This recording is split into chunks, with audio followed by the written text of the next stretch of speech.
Ang batang ito ay nagkaroon ng isang napakabihirang nakatagong kakayahan na tinatawag na pagbaliktad ng salaming mundo.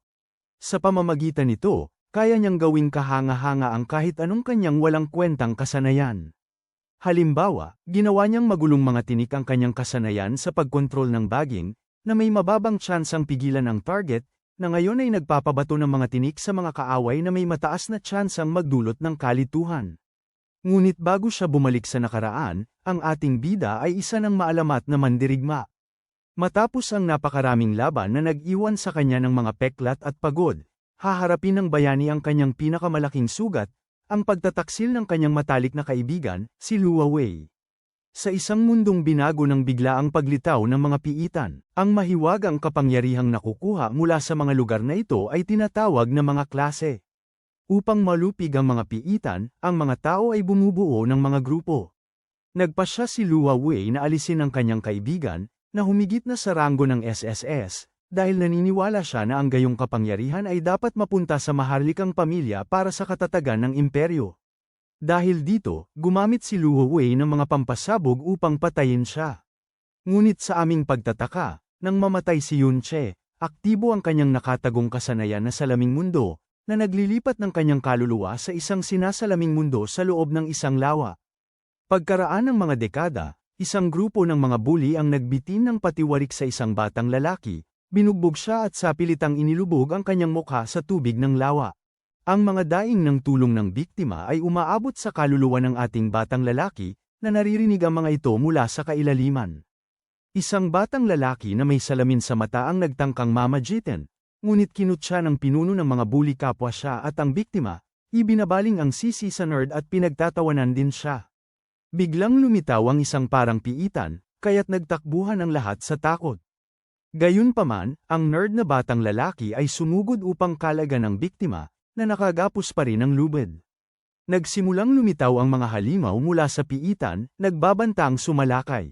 Sa kritikal na sandaling yun, nagising ang biktima na dati nang nalunod at pinakawalan ang kanyang kapangyarihan, glacial impact, laban sa kaaway, isang uri ng kakayahan na nakakatulong sa pagpapagaling ng target. Ngunit sinabi ng sistema na hindi niya maaaring pagalingin ang isang taong puno na ang HP. Samantala, ang batang nakasalamin ay naiinis na sinusubukan ng kanyang kaibigan na pagalingin ang isang literal na halimaw. Tiningnan ng ating bida ang kanyang status bar at natuklasan na napasa kamay niya ang mahinang katawan ni Yun Che, na nagmana ng mga limitadong kakayahan nito. Naalala niya na isa siyang magaling na mandirigma at namatay pagkatapos gamitin ang Mirror World, na nagdala sa kanyang kaluluwa sa misteryosong mundong ito. Ang mga sigaw ng nalulunod ay nagbigay daan sa kanyang muling pagkabuhay sa bagong anyong ito. Dahil sa pagnanais na maghiganti, nagpasya ang ating bayani na gamitin ang pangalawang pagkakataong ito. Humihingi ng tulong ang batang nerd kay Yun Che, ngunit nawala ng pag-asa ang ating bida nang malaman niyang wala siyang mahalagang kasanayan. Ang dating Yun Che ay itinuring ng lahat na isa lamang umaawit. Sa kabila nito, nagpasya si Yun Che na ipusta ang kanyang pag-asa sa kasanayang Mirror World. Dahil sa pagkausyoso kung paano ito gumagana, sinubukan niyang buhayin ito, ngunit sinabi ng sistema na hindi niya nakakamit ang mga kinakailangan. Sinubukan niya ang kasanayan sa isang duwende, ngunit masyadong mababa ang antas. Sinubukan niya ito pagkatapos sa sandata ng duwende, ngunit pareho pa rin ang resulta. Bigla, lumitaw ang isang level 10 na pangit na pinuno, at sumunod sa likod ang sangkawan ng mga halimaw. Natatakot ang batang may salamin sa pinakamasama, kumbinsido na wala na silang pag-asa, habang ang ating bida ay hirap pa ring makabisado ang kasanayang Mirror World. Sa wakas, sinubukan ni Yun Che na buhayin ito sa isa sa kanyang mga kakayahan na tila walang silbi. Sa kanyang pagkamangha, matagumpay niyang binaliktad ang nagbabahayang mga baging at ginawa itong magulong mga tinik, na nagdulot ng kalituhan sa mga halimaw, na nag-umpisang mag-atakehan. Sa gitna ng kaguluhan, ang napakasamang pinuno ay napatay ng isa pang halimaw. Sa wakas, natanto ng ating bida na kahit ang kanyang pinakawalang silbing kakayahan ay maaaring maging makapangyarihan kapag binaliktad. Dahil sa siglang dulot ng pagkatuklas na ito, sabik si Yun Che na baguhin din ang iba pa niyang mga kakayahan. Namangha si Yun Che sa tunay na kapangyarihan ng lihim na kakayahan ng Mirror World na SSS rank. Sa halip na basta baliktaran ng isang kakayahan, talagang pinapahusay nito ang kakayahan sa kabuuan. Napansin ng bata natin na, sa orihinal nitong anyo, ang kanyang kakayahan ay may mababang tsansa ng tagumpay at tatagal lamang ng 1 segundo. Ngayon sabik siyang makita kung ano ang mangyayari kapag binaliktad niya ang iba pa niyang mga abilidad. Sinubukan niya ito sa Empowered Strike, ginawa itong Trick Blade, na ngayon ay may 10% na dagdag sa lakas ng atake at tagal. Sa Mirror World, natuklasan ng ating bida na maaari niyang palakasin ang lakas ng atake ng kahit anong kakayahan. Habang ang mga halimaw ay patuloy na nalilito at nagpapatalo sa isa't isa, nakakakuha siya ng napakaraming experience points at mabilis na umaangat ng level. Bawat pag-angat ng level ay ganap na nagpapanumbalik sa kanyang MP, na nagbibigay sa kanya ng mas maraming pagkakataong mag-eksperimento. Sinasamantala ang kaguluhan, sinusubukan niya ang Trick Blade sa mga halimaw na litong-lito pa rin. Paulit-ulit na ginagamit ng ating bida ang Mirror World sa kanyang mga kasanayan hanggang sa bumaba ang kanyang MP sa 12. Sa huli, ang kanyang Trick Blade ay umabot sa 120% na dagdag sa lakas ng atake at tumatagal ng 44 na segundo. Nang sumugod ang isang higanteng halimaw kay Yunche, hinarap niya ito at binayo gamit ang kanyang pinahusay na kakayahan. Samantala, ang nerd na lalaki ay nawalan ng imik, pinapanood ang ating bida, na isa lamang mga awit, na labanan ng napakaraming halimaw ng madali. Gamit ang Trick Blade, nagpapadala si Yunche ng mga dagok na 2.3 beses na mas malakas kaysa dati. Biglang, lumitaw ang Dungeon Lord mula sa lupa, na nakatirik sa level 21. Gayunpaman, naninindigan ng ating bida, sumasalakay sa Panginoon ng Piitan gamit ang magulong mga tinik. Sa kasamaang palad, napatunayang immune ng Panginoon sa kasanayang iyon at gumanti gamit ang kanyang malalaking kuko. Sa isang sandali ng katapangan, humakbang ang nerd na batang lalaki para protektahan siya. Nang makita ito, naalala ni Yunche ang isang lumang kasama mula sa kanyang nakaraang buhay na laging ganito ang kinikilos. Ang panangga, gayunpaman, ay hindi tumagal at ang nerd ay napalipad. Agad-agad, sumugod ang ating bida para gamutin siya at hinimok ang nerd na lalaki na gumamit ng health potion. Bumubuo ng mabilisang estratehiya, inutusan ng ating bayani si Xiaoji na maghintay. Sa natitirang 8 segundo sa Trick Blade, pinutol ni Yunche ang mas maraming halimaw, nagkakaroon ng karagdagang antas at naibalik ang kanyang HP at MP. Muling ginagamit niya ang Trick Blade, nagpatuloy sa kanyang pagsalakay, at umangat ng antas hanggang sa pakiramdam niya'y handa na siyang harapin ang Panginoon ng Piitan.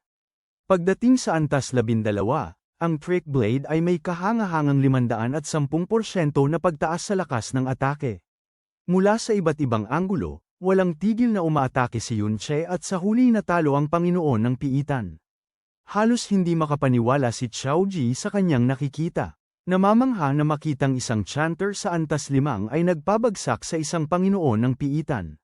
Sa pagkatalo ng Panginoon, nalinis ang Piitan. Habang kinukuha ni Yunche ang mga nalaglag na kagamitan, si Xiaoji, na hindi pa rin makapaniwala, ay nagtanong kung paano siya naging napakalakas sa bilis na yun.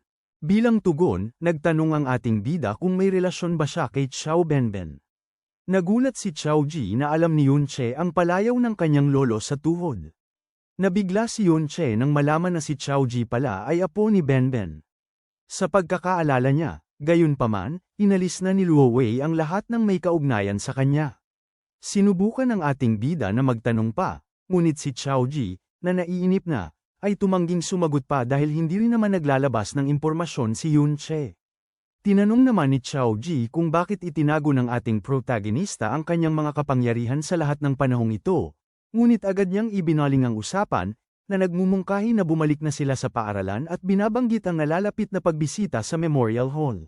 Naramdaman ang hinala, nagpa siya ang ating bida na mas mabuting itago muna ang kanyang pagkatao sa ngayon. Ang pagbanggit sa Memorial Hall ay nakapukaw ng kanyang interes.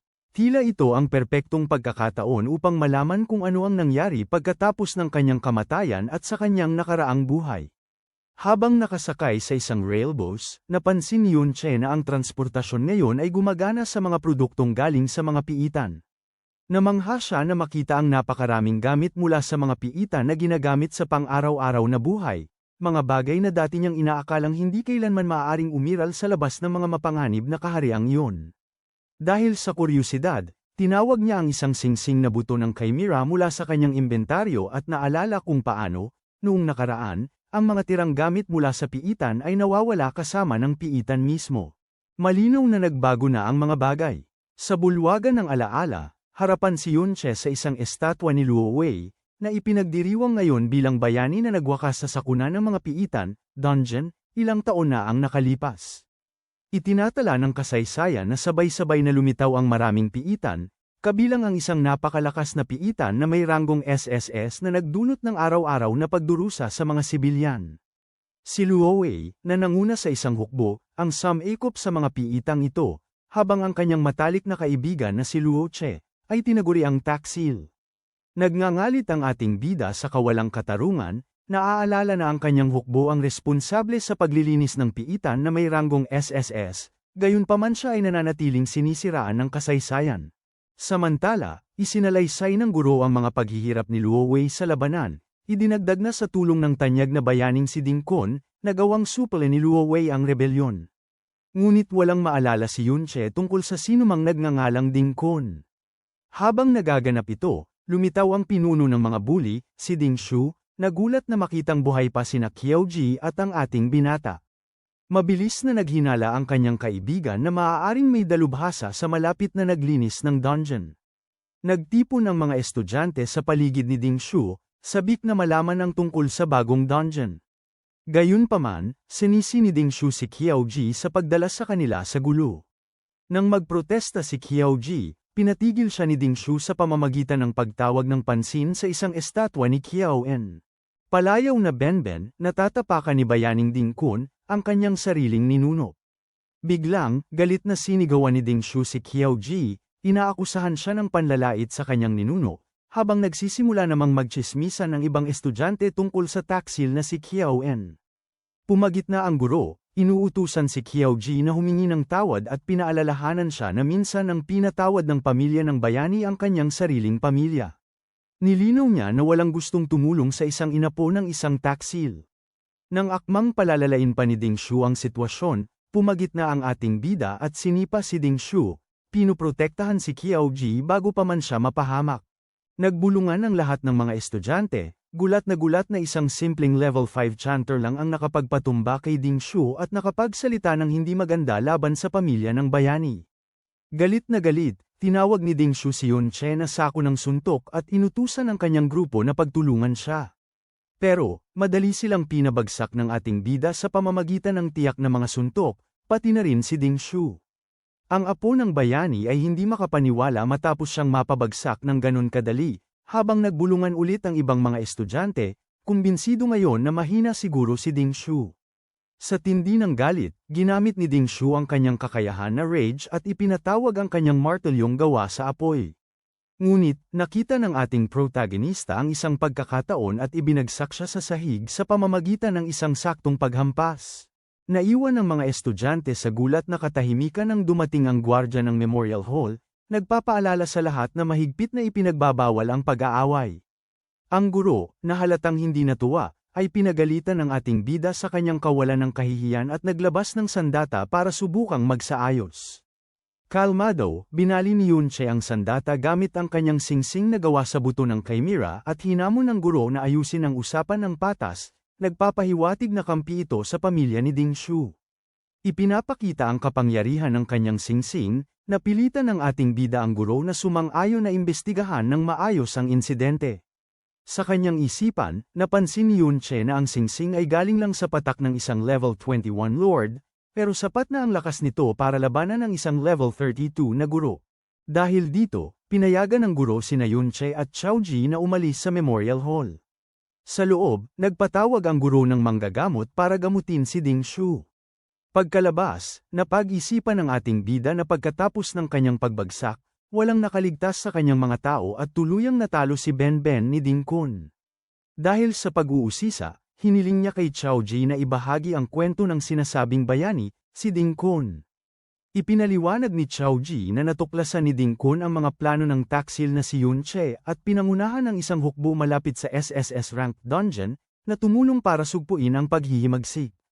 Naalala ng ating bida na mayroon ngang pananambang sa dungeon na naglalayong lipulin ang kanyang mga tao. Nagpatuloy si Chao Ji, sinasabing si Ding Kun ay itinaas ng hari at naging isang tanyag na tao, na nakipaglaban ng maraming taon upang protektahan ang mundo mula sa mga sakuna tulad ng malaking sakuna ng Winterland. Gayunpaman, malinaw na naaalala ng ating bida na siya, hindi si Ding Kun, ang lumutas sa krisis ng Winterland. Gayunpaman, interesado pa rin siya sa sandata ni Ding Kun. Sinabi ni Chao Ji sa kanya ang tungkol sa Flow ang Cloud Sword, ang talam na sinasabing ginamit ni Ding Kun para talunin ang kontrabidang si Yun Che. Lalo pang ikinagalit iyon ng ating bida. Hindi lamang ninakaw ang kanyang mga nagawa, kundi maging ang kanyang espada ay naging bahagi pa ng alamat ng iba. Ngayon, taglay ang nag-aalab na determinasyon, ipinasya ni Yun Che na pabagsakin mismo si Ding Kun. Sa labas ng bakuran ng pamilya Ding, may mga gwardyang nagpapatrolya. Ngunit nang makita nila sina Yun Che at Chao Ji, binaliwala lang nila ang mga ito at nagpatuloy. Kinakabahang iminungkahi ni Chao Ji na dapat na silang bumalik, nababahala sa dami ng mga gwardyang nakabantay. Gayunpaman, naaalala ng ating bida na ginugugol ni Ding Kun ang karamihan sa kanyang yaman at oras sa loob ng isang mataas na antas na piitan. Sa kasalukuyang panahon, hindi basta-basta makakapasok o makakalabas ang mga tao sa mga piitan. Kailangan ng espesyal na pahintulot para makapasok. Ipinapalagay ng ating protagonista na tiyak na mayroong ganitong pahintulot ang pamilya Ding. Nagtataka siya sa mahigpit na seguridad, at ipinapaliwanag ni Chao Ji na may sariling silid kulungan ang pamilya Ding sa kanilang ari-arian. Sa panahon ngayon, kayang bilhin at ipagbili ng mga makapangyarihang tao ang mga mababang antas na silid kulungan, isang bagay na kayang gawin lamang ng mga may pribilehiyo. Dagdag pa ni Chao Ji, mabilis umaangat ng antas si Ding Shu dahil sa pagpapalakas sa silid kulungan ng kanilang pamilya, habang ang mga ordinaryong estudyante ay nakakakuha lamang ng karanasan mula sa mga silid kulungan ng paaralan. Malinaw ang implikasyon. Kung mas mayaman at makapangyarihan ang isang tao, mas mataas ang kanyang antas. Karamihan sa mga ordinaryong nagtapos ay umaalis sa paaralan sa antas 15 hanggang 20, at marami ang nawawalan ng access sa mga silid kulungan pagka-graduate nila. Tanging ang mga nagtatrabaho sa mga trabahong may kinalaman sa piitan ang nakakaabot sa mababang 30s pagdating ng katamtamang edad. Ang mga gwardya ng pamilyang Ding ay nasa antas 30, at ang mga humihigit doon ay madalas na lumilipat sa mga posisyon sa militar o guild. Alam niyang kailangan niya ng permiso para makapasok sa anumang piitan, pinag-iisipan ng ating bida ang kanyang mga pagpipilian. Muling nagpayo si Chao Ji na mag-ingat at iminungkahi na umalis. Ngunit hindi maalis sa isip ng ating protagonista ang pagharap kina Ding Kun at Liu Wei. Napansin niya na imposibleng mabantayan ng mga gwardya ang bawat bahagi ng mansyon, at karamihan ay tila kampante. Nagdesisyon na ito na ang kanyang pagkakataon, tumalon ang ating bayani sa pader, napansin kung gaano kadaling makalusot sa ganoong kapabayaang seguridad. Nag-aalinlangan si Chao Ji, pero hinayla siya ng ating bida sa isang tabi, tinanong kung gusto ba talaga niyang baguhin ang kanyang buhay. Inamin ni Chao Ji na gusto niya, pero naniniwala siyang posible lang ito kung makakasali siya sa isang guild. Iginigiit ni Yun Che na mas mabuting kumilos ngayon kaysa maghintay ng maghintay para sa hinaharap, pagkatapos ay umalis siya, iniwan si Chao Ji para gumawa ng sarili niyang desisyon. Pagkatapos ng ilang sandaling pagtigil, tumayo si Chao Ji at sumunod. Nakakita ng pagkakataon, hinawakan ng ating protagonista si Chao Ji, at sabay silang lumundag papasok sa ari-arian. Matagumpay silang nakarating sa pasukan ng pribadong kulungan ng pamilya Ding. Sa loob, nakasalubong nila ang mga halimaw mula level 6 hanggang 8. Kahit mas mahirap ang kulungang ito kaysa sa huli, mas kakaunti ang halimaw dito. Hinihimok ng ating bida si Chao Ji na harapin ang isa sa mga halimaw ng harapan. Bagamat nag-aalangan, itinaas ni Chao Ji ang kanyang kalasag habang papalapit ang mga halimaw. Nahirapan siya sa simula, ngunit nagawa niyang manindigan. Hinihikayat siya ng ating bida na lumaban, ipinapaalala sa kanya na binabantayan niya siya. Sa wakas, nakahanap ng lakas ng loob si Chao Ji na sumugod at nagawang talunin ng isang halimaw. Napansin ng ating bida na may talento pala si Chao Ji. Ang pangunahing problema niya ay ang pagiging kimi, kaya madalas siyang magdepensa at madaling mataranta. Gayunpaman, kahanga-hanga ang pag-unawa ni Chao Ji sa posisyon sa espasyo, kaya't hindi siya gaanong nasasaktan. Kapag nadaraig si Xiao Ji, sumasali si Yun Cha para harapin ang mga halimaw. Pagkatapos ng laban, napagtanto ni Xiao Ji na umangat ang kanyang level. Ipinaliwanag ng ating bida na ang experience points ay ibinabahagi batay sa ambag. Kung hindi man lang itutulak ni Xiao Ji ang mga halimaw, hindi siya makikinabang masyado, kahit tapusin pa sila ni Yun Cha. Binanggit ni Xiao Ji na ibinabahagi niya ng pantay-pantay ang kanyang attribute points, ngunit pinayuhan siya ng ating bida na ang mga shield bearer ay karaniwang nagtutuon sa liksi. Ipinaliwanag ni Xiao Ji ang kanyang estratehiya, ang pagkakalat ng points ng pantay-pantay sa pag-asang makahanap ng party sa eskwelahan, dahil ang mga mabagal kumilos na shield bearer ay madalas na nalalagpasan, kaya inaangkin ng iba ang mga halimaw. Ipinaliwanag ng ating bida na ang pag-akyat sa mas mataas na klase paglampas ng level 60 ay nangangailangan ng tiyak na paglalaan ng katangian. Halimbawa, ang klaseng Bastion Fortress ay kailangan ng 60 stamina at 70 depensa, kaya hindi uubra ang basta-basta pagtatalaga. Nagdududa si Xiao Ji kung makakarating pa siya sa level 60, pero hinikayat siya ni Yun Cha na maghangad ng higit pa sa S-rank. Nagmumuni-muni sa kanyang sariling progreso, napagtanto ng ating protagonista na ang kanyang support class ay bumalik salamat sa Mirror World skill. Bigla niyang natuklasan na ang kanyang kakayahang Mirror World mismo ay maaari ding pataasin ang level, na nagbubukas ng bagong mga posibilidad para sa pag-asenso. Patuloy na nililipol ni Yun Cha ang mga halimaw sa buong piitan. Habang susugod siya sa isa pa, ang tagal ng kanyang trick blade ay umabot sa 0, ngunit nagawa pa rin niyang tapusin ang kalaban. Dahil dito, lubha siyang napagod, ipinapaalala sa ating bida na ang kanyang kasalukuyang katawan ay hindi angkop para sa matagalang labanan. Sa kabila nito, umakyat siya sa level 17 at nagkaroon ng mga attribute point at karanasan para sa kanyang Mirror World skill. Nakita niya ang mga gwardya ng pamilya ding napapalapit, kaya mabilis na tumalon ang ating protagonista sa mas mataas na lugar upang maiwasan ang pagkakita. Iminungkahi ni Xiao Ji na umatras na sila dahil kakaunti na lamang ang natitirang halimaw. Sumang-ayon ng ating bayani, napagtanto na ang pagsubaybay sa boost at tagal ng trick blades habang umiiwas sa mga gwardya ay masyadong mahirap. Napansin din niya na hindi lahat ng binaliktad na kakayahan ay praktikal sa mga sitwasyon ng labanan. Sa kasalukuyan, kailangan pa niya ng 30% na karanasan para umangat ang Mirror World sa susunod na antas, at iniisip niya kung gaano kalakas ang kakayahan kapag umabot ito sa antas 2. Nagpas siyang tanggalin ng Dungeon Lord para mapabilis ang kanyang pag-unlad, lumalim si Yun Cha sa piitan, kung saan mas madalas ang pagtuklas ng mga gwardya. Sa huli, nakita nila ang Dungeon Lord, nakagapos at kontrolado. Para kay Xiao Ji, ngayon lang siya nakakita ng isang Dungeon Lord na nasa ganitong kalagayan. Kung aatake sila ngayon, masyado itong makaaakit ng pansin dahil sa dami ng mga gwardya. Kaya pinili ng ating bida na unahin ang mga gwardya. Nagsuot siya ng maskara at mabilis na pinakalma ang isa sa mga nagpapatrulyang gwardya, na agad namang pumayag na magsalita.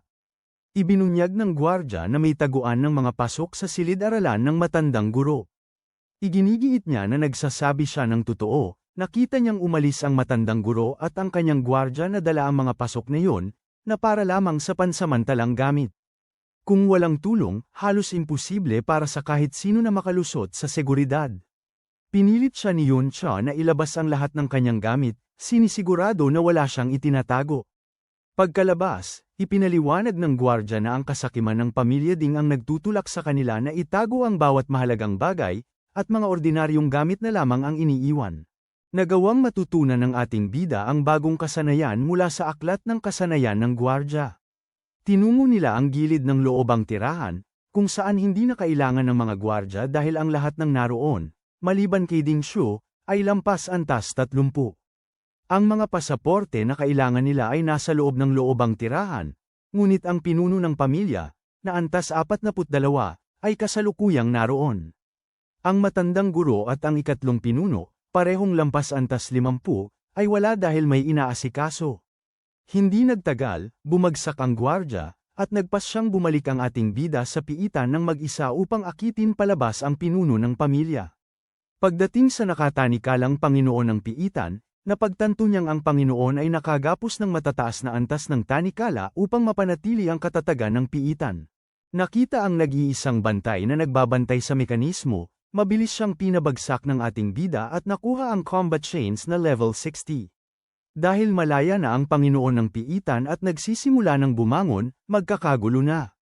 Samantala, sa labas, sinimulan ng papasukin ng pinuno ng pamilyang Ding ang mga bantay sa Piitan. Kumpiyansa sa nagawang paggambala, naghahanda ang ating bida na pumasok sa loobang tirahan ng mas madali. Sa pasukan ng compound ng pamilyang Ding, bumaba mula sa kanyang sasakyan ang pangalawang pinuno ng pamilya, si Ding Hao, kasama si Ding Shu. Lumapit siya sa sumunod na sasakyan at magalang na binuksan ang pinto para kay Yun Sha at sa kanyang katulong, tinatanggap sila sa kanyang pormal na paraan.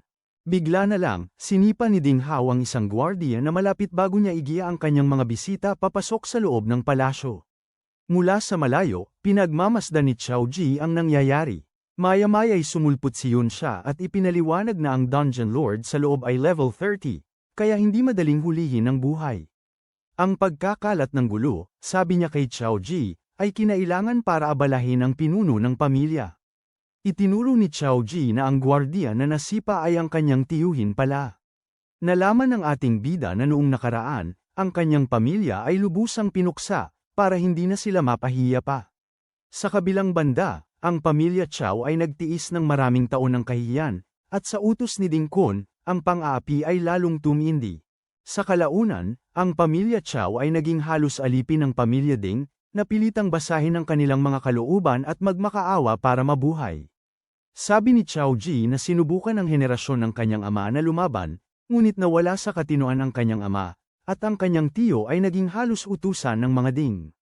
Sa kabila ng mga panganib, determinado ang ating bida na pumasok sa loobang tahanan. Tumutol si Xiao Ji, pinapaalala sa kanya na ang ama ni Ding Shu, isang malakas na antas 42, ay nasa loob.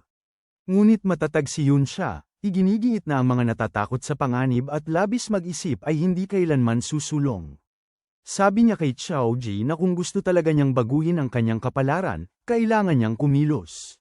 Nag-aalinlangan si Xiao Ji, hindi sigurado kung kaya ba talaga nilang kalabanin ang isang pamilyang may ganitong kapangyarihan. Ngunit buong tapang na sinabi ng ating bida na handa niyang labanan ang buong imperyo kung kinakailangan. Nang walang isa pang salita, lumukso siya papasok sa loob ng palasyo. Sa loob, nakatanggap ng apurahang balita ang pangalawang pinuno na nagwawala ang Panginoon ng Piitan. Nag-alok si Yun Sha na bumalik na lamang sa ibang araw, ngunit tiniyak ni Ding Hao sa kanya na mabilis na sosolusyonan ng kanyang nakatatandang kapatid ang sitwasyon.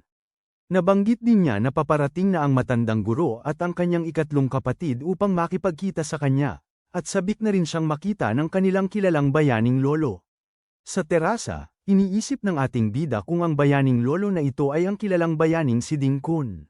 Napansin niyang kapareho ng apelyido ni Yun Sha ang kanyang apelyido, kaya't ipinapalagay niyang mahalaga ang kanyang katayuan. Pumasok siya ng palihim sa silid-aralan, naghahanap ng mga daanan. Bagamat wala siyang nakita, natagpuan niya ang isang tala-arawan at ilang dekalidad na aklat ng kasanayan. Kabilang dito, nakakuha siya ng bagong kakayahan, ang mabagal na aura, na kayang bawasan ang bilis ng kalaban ng 20%. Sa labas, nakita ni Xiao Zhu ang mga gwardya na nakapalibot sa loob ng tirahan at lalong nababahala siya para sa kaligtasan ng ating bida. Nag-isip siyang tumakas, ngunit pinigilan siya ng mga alaala ng paghihirap ng kanyang pamilya. Sa isang nakakagulat na gawa ng katapangan, biglang sumigaw si Xiao Zhu upang makuha ang atensyon ng mga gwardya, umaasang makakalikha ng paggambala para sa ating bida. Sa pagkuha ng pagkakataon, si Yun Sha ay lumundag palabas ng bintana, nakikita ang bagong tapang ni Xiao Zhu. Sumigaw siya ng malakas, tinitiyak na alam ng lahat na nakuha niya ang mga tanikala at aklat ng kasanayan. Pagkatapos, ginamit niya ang Mirror World upang baligtarin ang kanyang slowing aura sa isang accelerating aura. Napagtanto na ang ating bida ay patungo sa Piitan, mabilis na inutusan ni Ding Yi ang kanyang mga tauhan na humabol. Determinado, itinuon Yun Sha ang kanyang pansin sa pinuno ng Piitan, naglalayong pataasin ang antas ng kanyang Mirror World skill. Sa kabutihang palad, ang pinuno ay nasa pinakamahinang kalagayan nito pagkatapos ng naunang laban kay Ding Yi, na nagbibigay sa ating bida ng perpektong pagkakataon para umatake. Naririnig ni Yun Sha ang ingay sa labas ng looban, ngunit tiniyak ni Ding Hao sa kanya na isang magnanakaw lamang ang nagkakagulo. Samantala, sa loob ng piitan, mabilis na inutusan ni Ding Yi ang kanyang mga bantay at sumugod pasulong, inuutusan ang mga masasamang loob at mga mamamana na sumunod sa kanya. Gayunpaman, ginamit ni Yun Xia ang kanyang liksi at bilis, kaya't nahirapan ang mga mamamana at masasamang loob na level 30 na sumabay sa kanya. Di nagtagal, napaharap ang ating bida sa Panginoon ng piitan, na ngayoy sugatan at nakagapos. Sa pagkilala sa pagkakataon, pinanatili niya ang kanyang bilis at naglayong tapusin ang mahinang Panginoon sa isang tiyak na dagok. Habang papalapit ang mga gwardya, nagpakawala ang ating bida ng magugulong tinik, na nagdulot ng pagkalito sa mga gwardya at nag-awayan sila. Nakalusot siya sa kanila ng madali, napansin ang kanilang kakulangan sa tunay na karanasan sa labanang panggrupo. Nagsimula ang matinding laban sa pagitan ng mga gwardya at ng ating bida, nagpatuloy hanggang sa dumating si Ding Yi. Nakasuot ng baluti at hawak ang kanyang palakol, sumugod si Ding Yi sa ating bida. Kalmado, tinawag ni Yun Xia ang mataas na antas na kadena. Hindi pa niya kayang gamitin ang buong lakas nito, ngunit sa antas 60 ay malakas pa rin ang mga ito. Gamit ang kadena, inatake ng ating bida ang Panginoon ng piitan mula sa iba't ibang direksyon, at tuluyang natalo ito. Sa tagumpay na ito, umabot si Yun Xia sa antas 20 at tumaas ang antas ng kanyang kakayahan na salaming mundo. Habang papalapit sina Ding Yi at ang kanyang mga bantay para siya ay hulihin, biglang naglaho ang ating bida. Sa di inaasahan, natagpuan niya ang kanyang sarili sa loob ng salaming mundo matapos gamitin ang kanyang kakayahan, na pagtantong mayroon siyang kalahating oras para gamitin ang kakaibang lugar na ito. Agad napansin ni Yun Xia na lahat ng bagay sa loob ng salaming mundo ay baligtad. Noong una, akala niya na mga ilusyon lamang ang mga bantay dito, ngunit agad niyang napagtanto na hindi iyon ang katotohanan. Nang pulutin niya ang isang bubog ng salamin, natuklasan niyang maaari itong dalhin pabalik sa tunay na mundo. Ngayong umabot na sa antas 2 ang kanyang kakayahan na salaming mundo, napagtanto ng ating bida na maaari niyang ilabas ang anumang kanyang makukuha mula sa mundong ito. Sinusuri niya ang kanyang stats window at nakakita ng bagong listahan ng mga kasanayan. Ang mga ito ay ang binaliktad na anyo ng lahat ng kanyang kakayahan. Gayunpaman, nakita niya na ang ilang mga pangunahing kasanayan ay nakakandado pa rin, kaya hindi pa niya ito magamit. Nagpaplano ng maaga, nagpasya ang ating bida na pumili ng malalakas na kombinasyon ng kasanayan para ma-optimize ang kanyang pag-unlad sa klase. Bigla, napansin niya ang mga espiritu na lumulutang sa hangin, na pagkatapos ay nagiging mga nilalang na undead. Agad-agad, pinabagsak ng ating bayani ang isa sa mga undead, at ipinaalam ng sistema na maaari siyang bumuo ng kontrata dito. Napagtanto niya na pagkatapos talunin ng isang undead, maaari niya itong dalhin sa tunay na mundo, tulad ng mga mirror shards na kanyang nakolekta. Nagbubukas ito ng mga bagong posibilidad para sa kanya. Samantala, balik sa tunay na mundo, nawala na ang piitan. Nakatayo si Ding Yi at ang kanyang mga gwardya, naghihintay ng anumang senyales ni Yun Xia. Ipinapalagay nila na maaaring gumamit siya ng kasanayang panlinlang ng isang rogue, ngunit tinanggihan ng isa sa mga rogue ang ideyang ito. Frustrado, pinagalitan ni Ding Yi ang kanyang mga tauhan sa pagpapalusot sa nanghimasok. Hindi inaasahan, muling lumitaw ang ating bida sa mismong likod nila pagkatapos tumakbo ang timer ng mirror walk. Sinigawan ni Ding Yi ang kanyang mga gwardya na hulihin siya. Ngunit mabilis na nagpatawag ang ating protagonista ng isang hukbo ng mga undead na nilalang. Bagamat nagpapanik ang lahat, itinuro ng isa sa mga gwardya na level 20 lang ang mga undead. Habang nagbibigay ng utos si Ding Yi na hulihin siya, nakatakas na si Yun Xia. Pagkalabas, napansin ng ating bida na medyo mahina pa rin ang kanyang mga ipinatawag na undead, pero natutuwa siya na nakabuo siya ng kasunduan sa pinakamalalakas na 20 nilalang na undead na makukuha. Nalaman din niya na ang mundo ng salamin ay may 200 metrong limitasyon sa paggalugad, na naglilimita kung gaano siya kalayo makakagalaw sa loob nito. Determinadong sulitin ang bagong kakayahang ito, nagpasya siyang galugarin ang mundo ng salamin mula sa iba't ibang lokasyon sa hinaharap.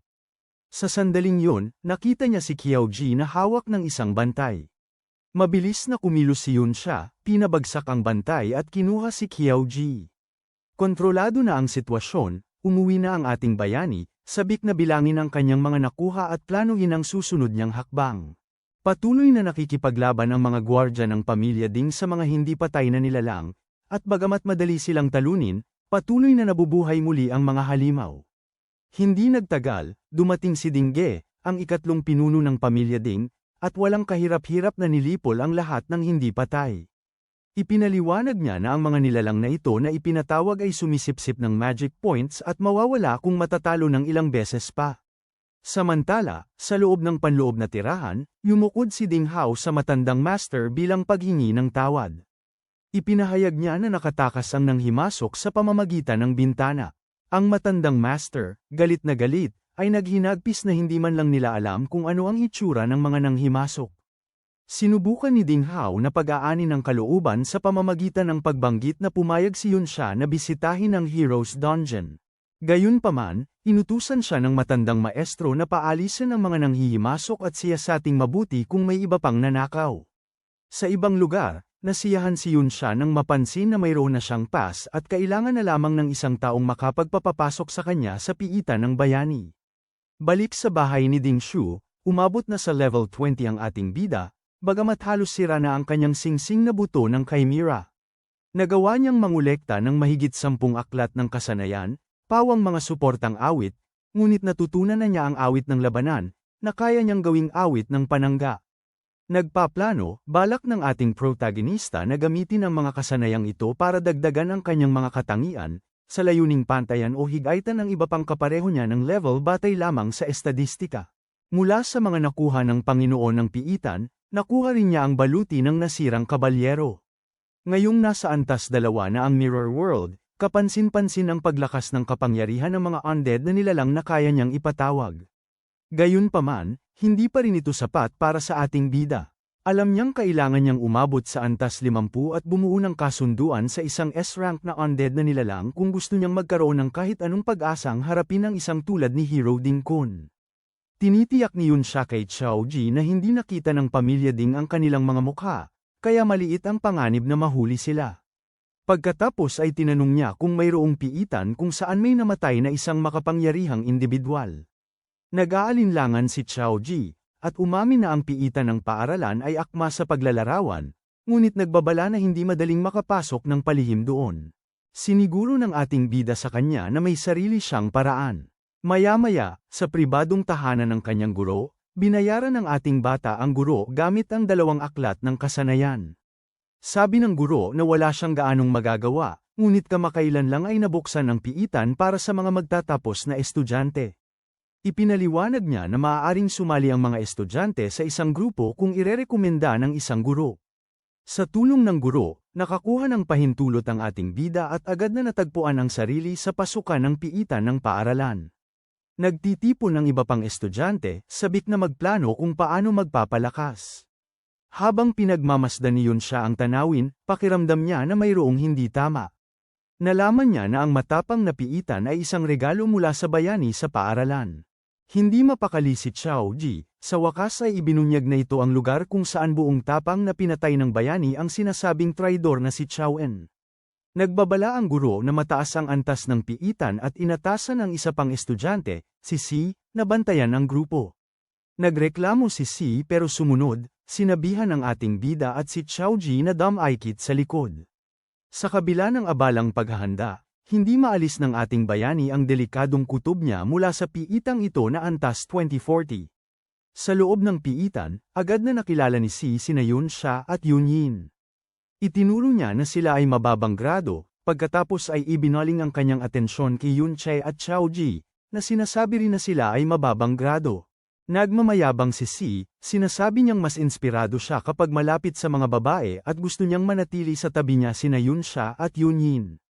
Pinapaalalahanan siya ng isa sa mga kasamahan niya na mataas na ang level ng 2 yun, lampas sa kaya niya.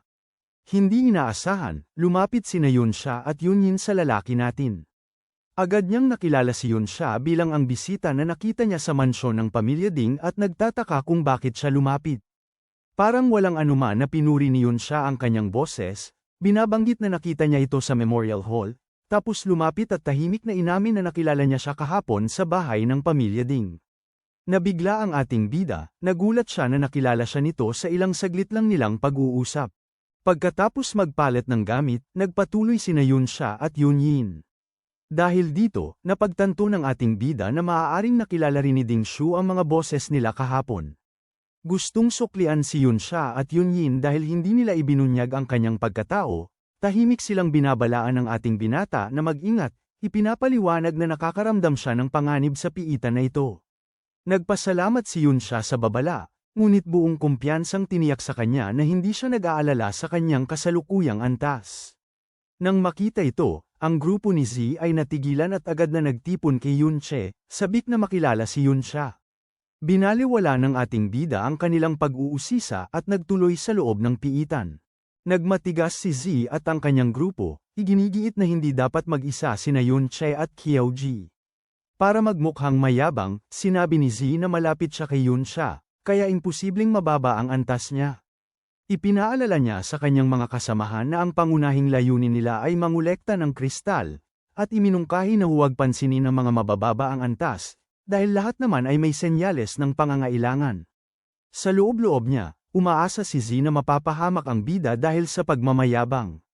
Samantala, si Ding Shu ay nagmamadaling pumunta sa pasukan ng piitan at tinanong ang guro tungkol sa grupong kakapasok lang. Naalala niya kung paano binaliwala ng kanyang mga nakatatanda ang kanyang mga alalahanin nang sabihin niyang sina Yunche at Qiaoji ang pumasok ng walang palm sa compound. Akala ng kanyang ama na nagtatampo pa rin si Ding Shu tungkol sa insidente sa Memorial Hall, samantalang iginigiit ng pinuno ng pamilya na imposibleng makatakas ang mga estudyante sa dami ng mga gwardya. Ang ikatlong pinuno ay humihingi ng katibayan, at basta na lamang binaliwala ng matandang master si Ding Shu. Ngayong desperado upang patunayan ang kanyang sarili, hinawakan ni Ding Shu ang isang guro, iginigiit na payagan siyang pumasok sa piitan. Abala si Yunche sa pagpapabagsak ng mga halimaw nang biglang sumalakay ang isa. Mabilis na umaksyon si Qiaoji at nagpakawala ng mga panangga sa paligid ng ating bida at sumigaw ng mga salitang nagpapalakas ng loob, na nagpapataas ng kanyang stats. Salamat sa suportang ito, nagawang talunin ng ating protagonista ang halimaw. Bilang resulta, umakyat siya sa level 21, habang si Qiaoji ay umabot sa level 11. Ang mga kasanayang ginamit ni Qiaoji ay mula sa mga aklat ng kasanayan ng pamilya Ding, kaya't siya ay epektibong kakampi kahit laban sa mas malalakas na kalaban.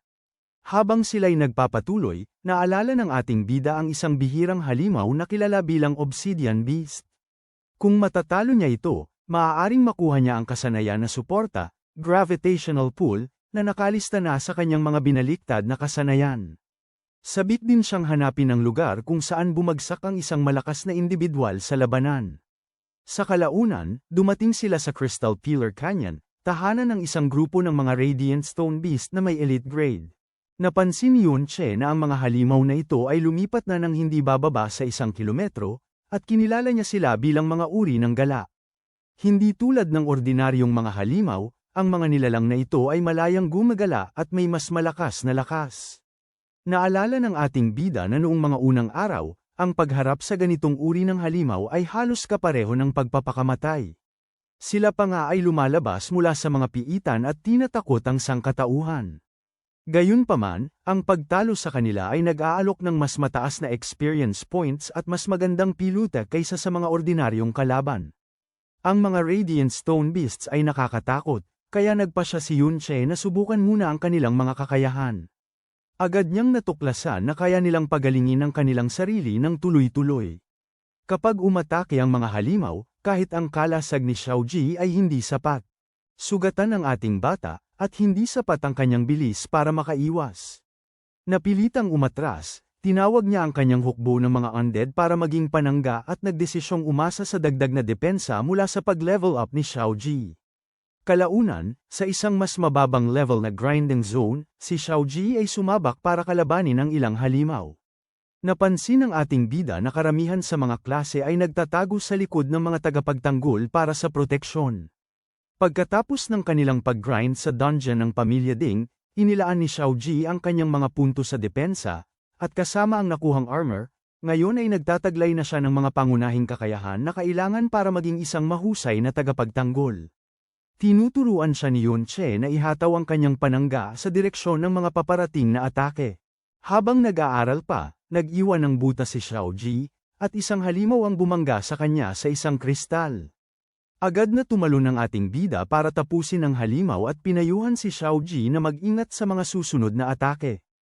Hinikayat niya ang kanyang kaibigan, pinaalalahanan na palaging isipin ang kakampi sa likod niya. Sa pagtutulungan, tinalo nila ang maraming halimaw, unti-unting tumataas ang kanilang level. Umabot si Yunche sa level 22, habang si Xiaoji ay umakyat sa level 15.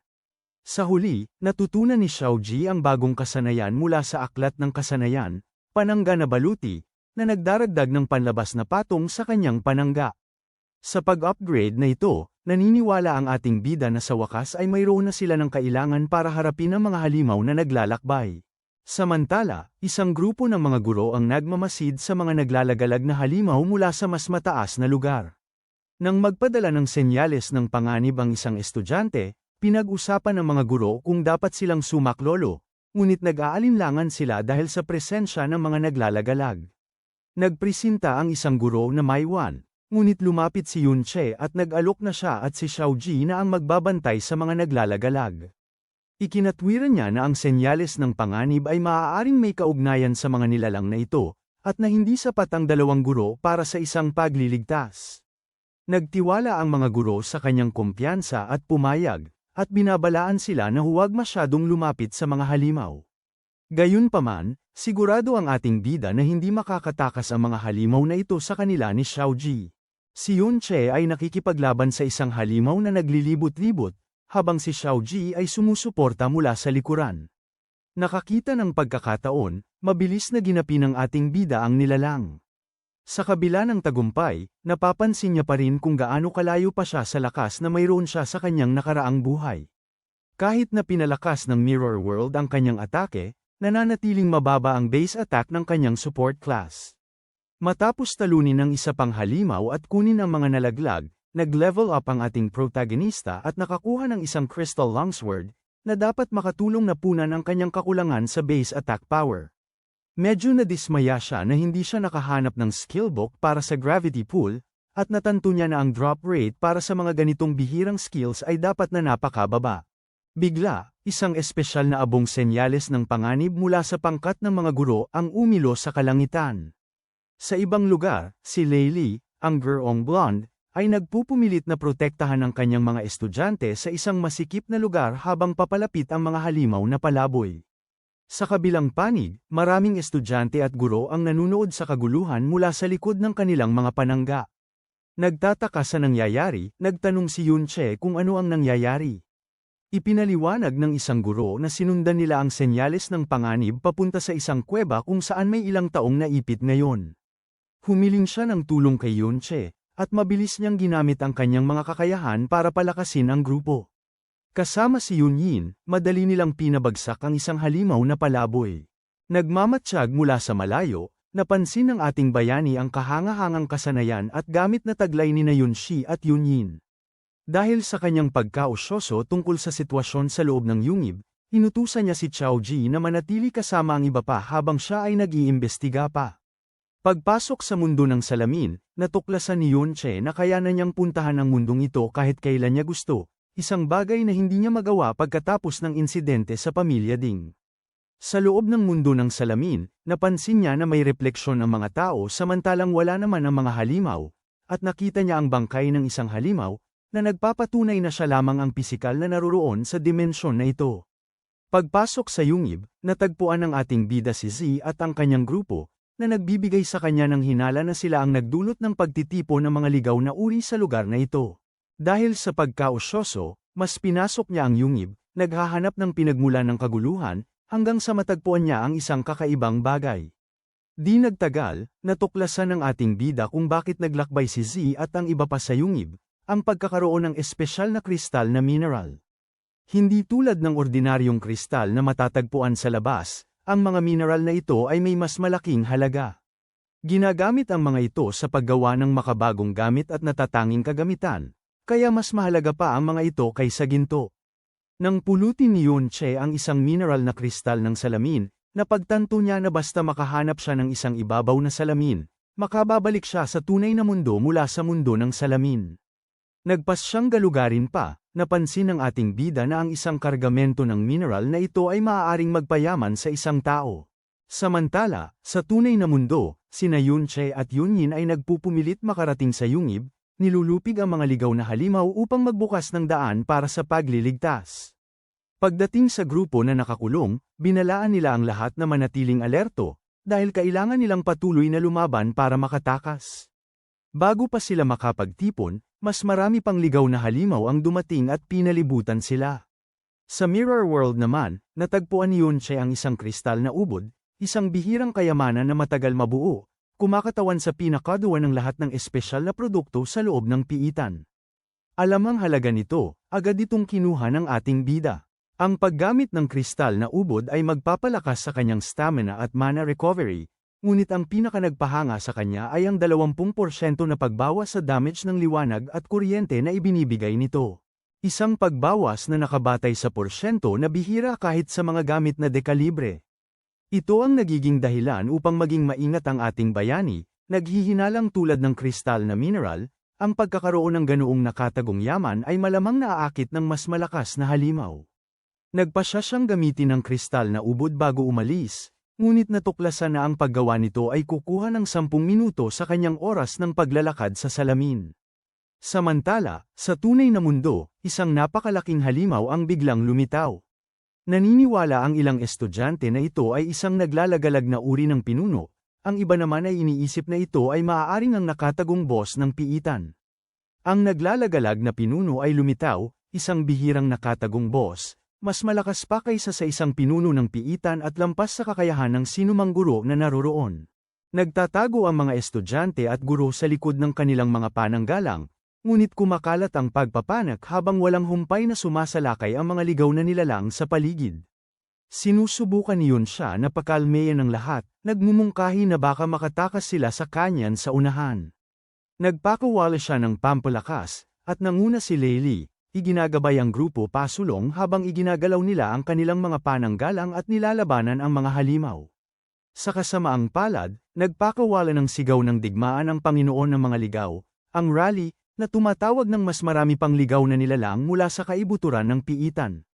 Pagkatapos ay nagpakawala ito ng malakas na pampalakas, pinapataas ang mga katangian ng kanyang mga alipores. Mas lalong naging nakakatakot ang mga halimaw, at isang guro ang mabilis na natamba sa kaguluhan. Sa gitna ng pagpupunyagi, inuutusan niyon siya ang mga tagapagtanggol na may kalasag at mga manggagamot na suportahan ang isa't isa. Sa hindi inaasahan, isang guro na nakasuot ng balabal ang nataranta at nagtangkang tumakas ng mag-isa, sumisingit sa pagitan ng mga halimaw. Mabilis na pinigilan ni Leili ang mga masasamang loob na sumunod. Nagbabala na ang kanilang mga kasanayan sa pagtatago ay hindi tatagal upang makalusot doon. Sa kasamaang palad, nagpakawala ng mapaminsalang atake ang naglalakbay na Panginoon, at natapos ang buhay ng gurong nakabalabal. Dagdag pa sa problema, gumuho ang kanyan sa unahan, nagdulot ng pagkasiphayo sa mga mag-aaral. Habang naghahanda ang naglalakbay na Panginoon para sa pangalawang malakas na atake, ipinatawag ni Yunsha at Yunyin ang kanilang mga pinakamahusay na kalasag. Sama-sama, nagawa nilang harangin ang atake, ngunit hindi gumagalaw ang mga kalasag. Hindi sila maililipat o mapapalitan ng gamit, kaya nagtatagal lang sila ng panahon. Ipinahayag ni Shi ang kanyang pagkalito, nagtataka kung bakit lilito ang isang ligaw na Panginoon sa piitan ng paaralan, habang sinisisi ng isa pang estudyante ang kanyang sarili sa pag-udyok ng sakuna. Samantala, nakahinga ng maluwag si Leili na ligtas daw ang mga estudyanteng nagboluntaryong magmasid sa mga ligaw na uri, hanggang sa bigla niyang makita si Qiaoji sa grupo, na nagpatigil sa kanya. Habang nagsisimulang mabasag ang mga pananggalang, muntik nang tamaan si Leili ng sumasalakay na halimaw. Humakbang si Qiaoji, tinawag ang kanyang pananggalang sa tamang oras para iligtas siya, at patuloy na pinuprotektahan si Leili laban sa isa pang paparating na atake. Sa wakas, lahat ng kalasag, pati na rin ang baluti ni Qiaoji, ay nabasag, at lumapit ang mga halimaw para sila'y tapusin. Nang halos wala ng pag-asa, dumating si Yunche at mabilis na pinabagsak ang sumasalakay na mga halimaw. Pinuri niya si Qiaoji sa kanyang katapangan at kalmadong sinigurado sa lahat na siya na ang bahala mula doon. Noong nasa loob siya ng mundo ng salamin, Napagtanto ni Yunche na ang orihinal na kristal na ubod ay naroon pa rin sa tunay na mundo. Ibig sabihin ay madodoble niya ang kanyang makukuha sa pamamagitan ng pagkuha ng parehong bersyon. Gayunpaman, ang pagkuha ng isang kristal ay aabot ng 10 minuto ng oras sa mundo ng salamin. Nagdesisyon siya kung ano ang mas mahalaga. Kinuha ng ating bida ang pinakamahalagang ubod at ginamit ito para palakasin ang kanyang mga katangian. Bigla siyang nakaramdam ng panganib. Nagpas siyang huwag nang sumubok pa. Mabilis siyang bumalik at natuklasan na malaya na siyang makapasok at makalabas sa mundo ng salamin basta't hindi pa nauubos ang oras niya sa paglalakad sa salamin. Paglabas ng yungib at pagbalik sa tunay na mundo, nakita ni Yunche ang napakaraming naglalakad na halimaw at ang malaking wonder ang Lord. Walang pag-aalinlangan, sumugod ang ating bida upang maabot si Qiaoji at ang iba pang mga estudyante. Mahusay niyang iniwasan ang isang halimaw sa pamamagitan ng pagpasok-labas sa mundo ng salamin.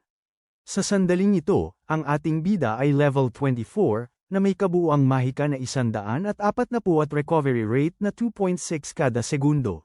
Tumataas din ang kanyang lakas ng atake. Gayunpaman, nanatili pa ring isang malaking banta ang naglalakbay na Panginoon. Pagkarating sa mga estudyante sa pamamagitan ng mundo ng salamin, muling nagpakita si Yunche sa harap nila at agad na nagsimulang puksain ang mga halimaw. Pagkatapos purihin si Qiaoji, patuloy siyang sumusulpot sa pagitan ng mga realidad, ibinabagsak ang mga kaaway sa bawat pagpasok at paglabas. Para maharap ang walang tigil na daloy ng mga naglalakbay, humingi siya ng dagdag na lakas mula kina Yunche at Qiaoji, na agad namang sumunod.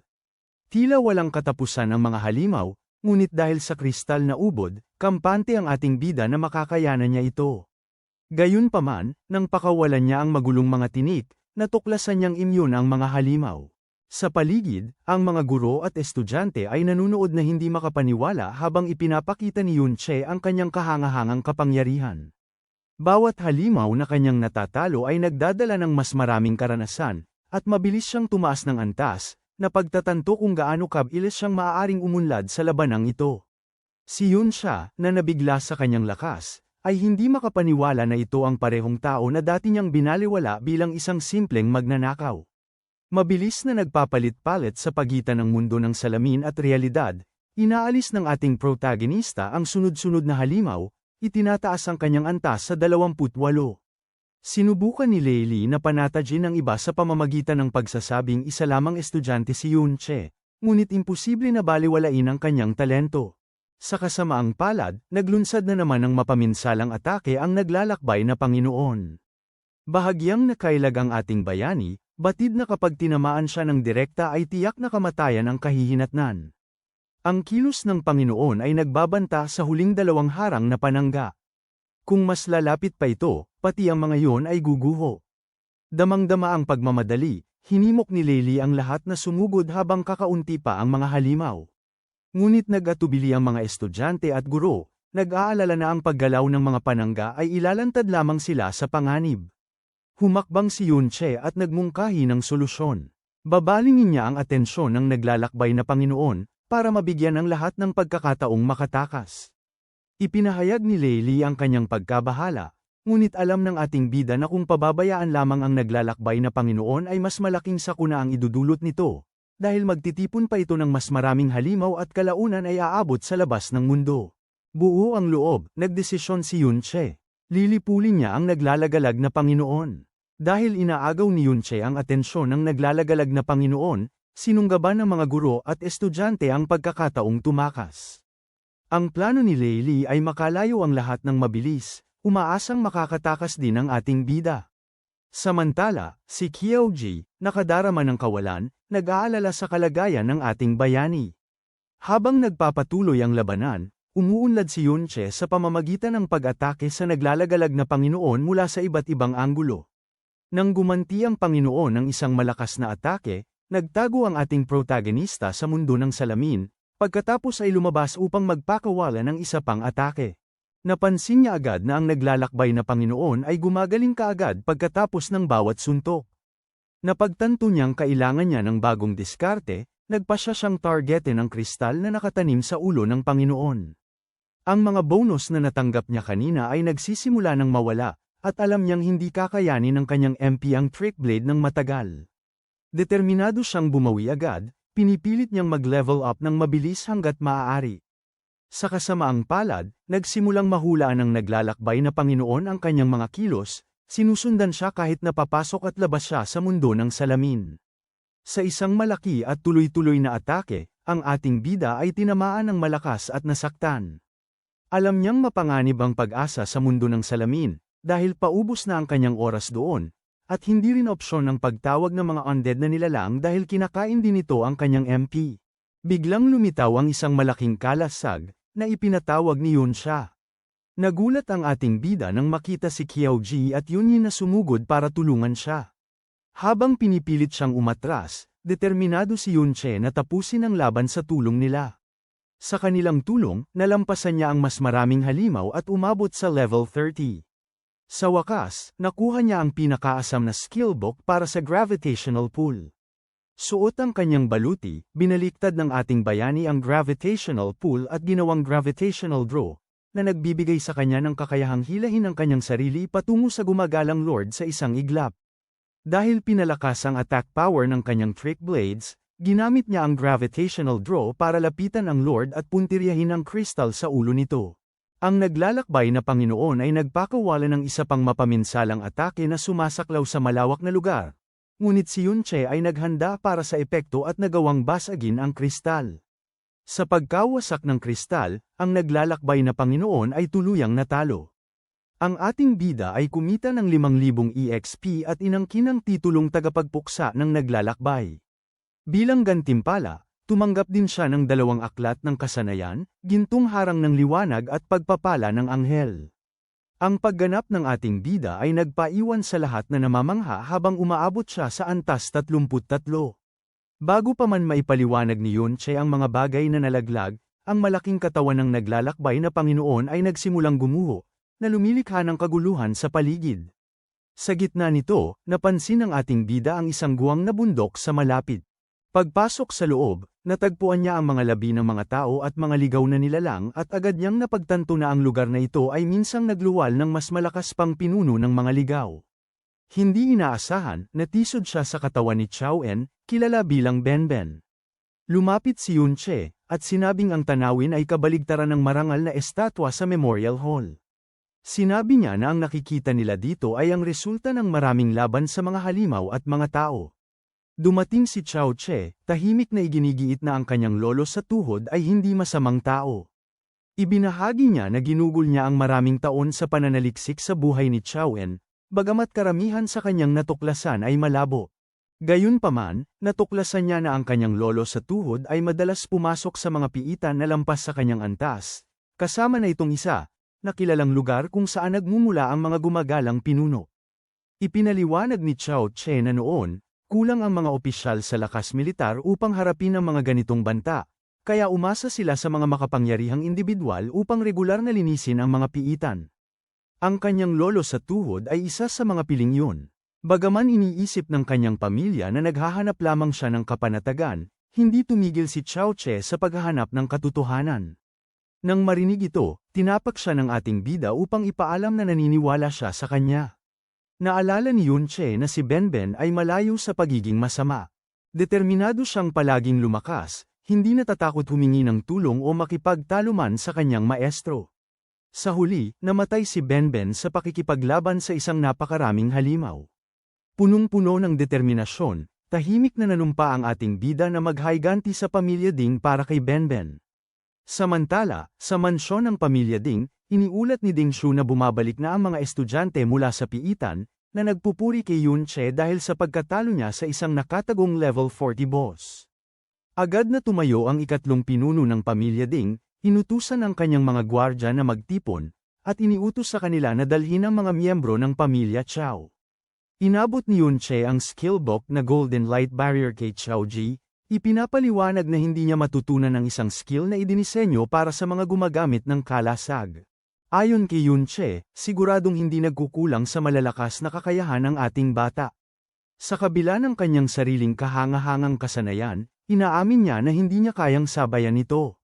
Tinutukoy niya ang kanyang pagkawala at ang kanyang natatanging kakayahan na tawagin ang mga nilalang na hindi buhay, na nagpapaisip sa ating bida na ang kanyang mga tinatawag ay mga kaluluwang na bago. Nag-uudyok ito ng kaisipan na maaaring may iba pang kaluluwa sa mundo ng salamin maliban sa kanya. Sa pagkausyoso, pumapasok si Yunche sa mundo ng salamin, na nagiging bago sa kanyang pagdating. Nakita niya ang kaluluwa ni Benben at nagtataka kung posibleng makipag-ugnayan o magamit ito. Pabalik sa tunay na mundo, naalala ni Yunche na mayroon siyang mahalagang seremonya na kailangang puntahan, kaya't siya at ang kanyang katulong ay nagpaalam na. Sa loob ng mundo ng salamin, tinatangkang makipag-usap ng ating bida kay Benben, ngunit walang siyang natatanggap na sagot. Bigla, bumulyaw ang kaluluwa ni Benben at lumikha ng isang madilim na pader sa paligid ni Yunche. Lumabas sa pader ang mga tagpo mula sa buhay ni Benben, ipinapakita kung paano siya tuluyang ibinagsak ni Ding Kun.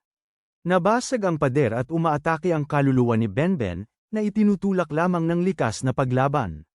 Napagtanto na imposibleng makipag-usap, tinatangka ng ating protagonista na lumabas sa mundo ng salamin, ngunit natuklasan niyang hindi siya makaalis sa lugar na ito. Dahil walang ibang pagpipilian, naghahanda siyang harapin ang kaluluwa ni Benben. Samantala, sa totoong mundo, ang ikatlong pinuno ng pamilya Ding, si Ding Ge, ay lumalapit kay Qiao Ji kasama si Ding Shu at ilang bantay. Gusto ni Ding Ge malaman kung nasaan si Yunche, habang pilit na nagkukunwari si Qiao Ji, kinakabahang nagtatanong kung para ba sa pagsasanay ang pagpunta nila. Hindi pinansin ni Ding Ge ang pag-iwas, ibinunyag na alam nilang nakapasok ng palihim si Qiao Ji at ang ating binata sa tahanan ng mga Ding. Idinagdag ni Ding Shu na nakilala niya ang kanilang mga boses, at nagbabantang sinabi ni Ding Ge na mayroon siyang regalo para kay Qiao Ji. Sumenyas si Ding Ge, na nagtulak sa mga miyembro ng pamilya Qiao, kasama ang ina, lolo, at ilang malapit na kamag-anak ni Qiao Ji, na humakbang pasulong. Agad na iniutos ng lolo ni Qiao Ji na lumuhad siya at humingi ng tawad sa pamilya Ding, ngunit tumanggi si Qiao Ji. Iginiit niyang hindi niya hahayaan na tratuhin ang kanyang pamilya na parang aso ng mga Ding sa loob ng maraming henerasyon. Ang kanyang tiyo, gayunpaman, ay lumuhad, na nagdedeklara na para sa mga inapo ng isang sinasabing dakilang makasalanan, isa ng biyaya na payag ang maglingkod sa gayong mababang paraan. Ang tiyahin ni Qiao Ji ay umapela sa kanya, ipinapaalala sa kanya na isipin ang kanyang ina, na nagdusa ng labis mula nang mabaliw ang kanyang asawa. Ngunit matatag si Qiao Ji, na iginigiit na dapat nilang tingnan ang bangkay ng kanyang lolo sa tuhod, na lumaban upang maiwasan ang sakuna at nag-alay ng kanyang sarili matapos siyang mapaligiran ng mga halimaw. Nakiusap siya sa kanyang pamilya na paniwalaan ang ebidensya sa harap nila, ebidensyang sumasalungat sa propaganda ng pamilya Ding. Naniniwala si Qiao Ji na kapag nabunyag ang katotohanan, hindi na nila kailangang mamuhay sa kahihiyan. Sabi pa niya, ayon sa loika ng pamilya Ding, dapat daw mamatay ang pamilya ng kanyang lolo, ang kanyang bayaw, at ang pamilya ng kanyang pangalawang tiyo dahil sa di umano'y krimeng ito. Tumawa ng mapanukso si Ding Ge, at inamin na totoo ang sinasabi ni Qiao Ji. Umangat nga raw si Ding Kun sa kapangyarihan sa pamamagitan ng pananambang kay Qiao En, pero umismed siya. Wala raw itong halaga, tinaguri ang taksil sa imperyo si Qiao En, at walang sino man ang nagmamalasakit kung nabaliw ang ama ni Qiao Ji o kung may namatay mang ibang miyembro ng pamilya. Sinabi niya kay Qiao Ji na alam na ito ng buong pamilya Qiao at inutusan silang lahat na lumuhad. Labag sa kalooban, lumuluhod ang ina ni Qiao Ji, umiiyak habang nagmamakaawa sa kanyang anak na umayo na lang at umamin ng kasalanan. Hindi na niya kayang tiisin ang dagdag na paghihirap pagkatapos ng pagkasira ng kanyang asawa, ngunit naaalala ni Qiao Ji ang kanyang mga salita noong kanyang kabataan, na nagsasabing huwag siyang makinig sa sinasabi ng iba. Nang mawalan na ng pasensya si Ding Shu at akmang sisipain si Qiao Ji para sumuko, biglang hinawakan ni Qiao Ji ang kanyang binti at ibinagsak siya sa lupa, na nagpapahayag ng kanyang determinasyon na hindi kailanman luluhod.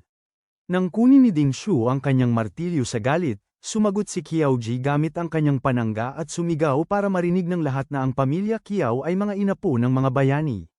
Nagpakawala si Qiao Ji ng isang malakas na suntok kay Ding Shu, na nakakuha ng atensyon ni Ding Ge, na lalong nagiging interesado. Samantala, hindi makapaniwala si Ding Shu kung paano biglang naging malakas ang dating sinasaktan niya at padabog na sumugod kay Qiao Ji dahil sa pagkabigo. Sa pagkakataong ito, Madaling nasangga ni Qiaoji ang bawat atake at napatumba si Ding Shu sa lupa sa isang matinding suntok. Samantala, sa mundo ng salamin, si Yun Che ay nasa isang matinding laban kasama si Ben Ben. Napagtanto niya na nasasaksihan niya ang buong lakas ni Ben Ben, at ang agwat sa pagitan nila ay napakalaki. Kung si Ben Ben ay hindi isang defensive class at kulang sa kamalayan sa sarili, malalagay sa alanganin ang ating bida. Sa kabutihang palad, lahat ng teknik sa pakikipaglaban ni Ben Ben ay orihinal na itinuro mismo ni Yun Che, kaya pamilyar siya sa kanilang mga kahinaan. Gayunpaman, nagpupumiglas ang ating bayani, natutuklasang kahit ang trick blade ay walang gaanong epekto kay Ben Ben. Lumalala ang sitwasyon nang ipatawag ni Ben Ben ang kanyang Golden Light Barrier, isang hakbang na talagang nag-aalala sa ating bida. Sa totoong mundo, gumanti si Ding Shu gamit ang kanyang Molten Mountain Chaotic Hammer. Matatag na nanindigan si Qiaoji, hinaharang ang atake at sumasagot ng sunod-sunod na suntok na nagpatambak kay Ding Shu sa lupa. Habang sunod-sunod na tinatamaan si Ding Shu, ipinatawag ng ikatlong pinuno ng pamilya ang kanyang sariling kuko na sandata, handa nang makialam. Hindi inaasahan, natuklasan niyang protektado si Qiaoji ng Golden Light Barrier. Sa loob ng harang, hawak ni Qiaoji si Ding Shu, patuloy ang kanyang pag-atake at tinatawag na duwag ang pamilya Ding. Sa mundo ng salamin, desperadong umaatake ang ating bida sa harang ng ginintoang liwanag. Alam niyang kayang tiisin ng harang ang kahit 10 atake, basta walang isa man sa mga ito ang lalagpas sa doble ng kaya nitong tanggapin. Kapag naubos na ang enerhiya nito, kahit anong 10 atake ay makakasira na dito. Sa tunay na mundo, nagawa rin sa wakas ng ikatlong pinuno ng pamilya na wasakin ang harang. Nang kumalat ang alikabok, nagpahayag si Qiaoji na kung narito lang ang kanyang lolo sa tuhod, ang pamilya Ding ang magmamakaawa ng awa. Sa galit, gumamit si Ding Ge ng isang kakayahan na nagpilit kay Qiaoji na bitawan si Ding Shu, at pagkatapos ay pinakawalan ang Gravity Smash, na bumyak sa lupa at nag-iwan kay Qiaoji ng malubhang sugat. Sumusulong si Ding Ge, handa nang putulin ang mga binti ni Qiaoji gamit ang kanyang palakol. Sa sandaling yun, sumaklolo ang ina ni Qiaoji, nagmamakaawa para sa buhay ng kanyang anak at handang lumuhad at tanggapin ang anumang parusa sa kanyang lugar. Binigyan ni Ding Ge si Qiaoji ng pagpipilian, ngunit agad na wala ng pasensya at ibinaling ang kanyang galit sa ina ni Qiaoji, balak siyang saktan.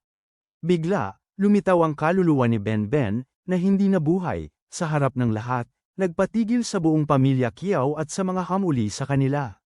Ipinaliwanag ni Yun Che, na nanunood mula sa mundo ng salamin, na bumalik si Ben Ben mula sa kabilang buhay para maningil. Sa harap ng mga mata ng lahat, tumayong matayog ang hindi ng buhay na si Ben Ben. Agad na inutusan ng pangatlong pinuno ng pamilya Ding ang kanyang mga tauhan na pigilan siya. Sumugod ang mga bantay ng pamilya Ding, ngunit agad na ginamit ni Ben Ben ang baluti ng bakal, baluti ng kalasag, aura ng tagapangalaga, at sama-samang kalasag. Walang kahirap-hirap na naitaboy ang kanilang sabay-sabay na atake, at ang mga bantay pa ang tinamaan pabalik. Hindi makapagsalita ang lolo ni Qiaoji dahil sa lakas ni Ben Ben, habang humahanga si Qiaoji sa kanyang kakayahang labanan ang atake ng napakaraming kalaban. Humarap kay Yun Che, sinabi ni Ding Ge na alam niyang isa lamang undead summon si Ben Ben, dahil nakita na niya ang undead army ng ating bida sa kanyang sariling tahanan. Tinutuya niya si Ben Ben dahil level 33 lang daw ito, tinatawag siyang basura, at walang tigil siyang umaatake gamit ang kanyang kasanayang Semen Adhesion. Ngunit kinokontra ni Ben Ben ang bawat galaw.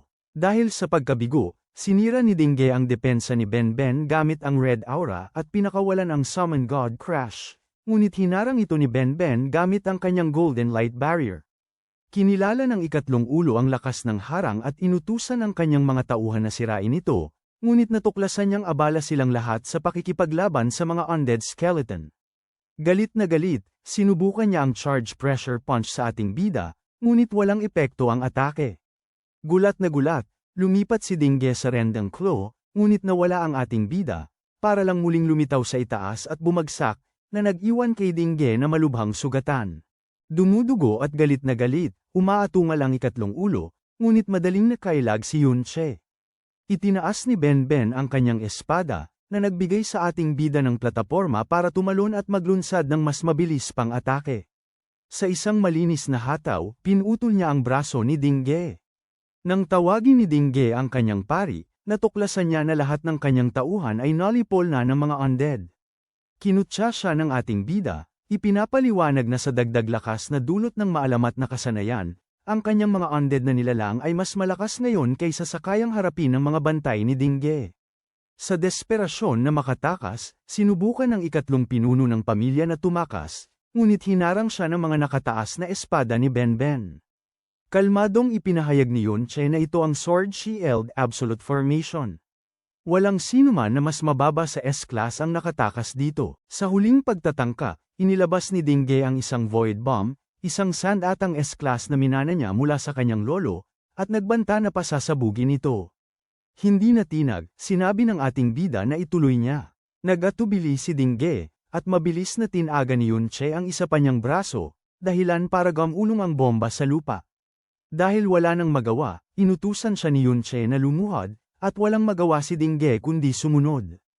Hindi mapigil ang mapangiti ni Xiaoji sa tanawin, habang tahimik na umiiyak si Dingshu sa likod. Tumapak ang ating bida sa likod ni Dingge, itinutok ang kanyang espada sa leeg ng lalaki, at tinanong kung ano ang halaga niya ngayon. Sinuri ni Yunche ang kanyang inventaryo at nakita ang daan-daang health potion, na bawat isa ay may kakayahang magbalik ng 100 HP sa loob ng 10 segundo.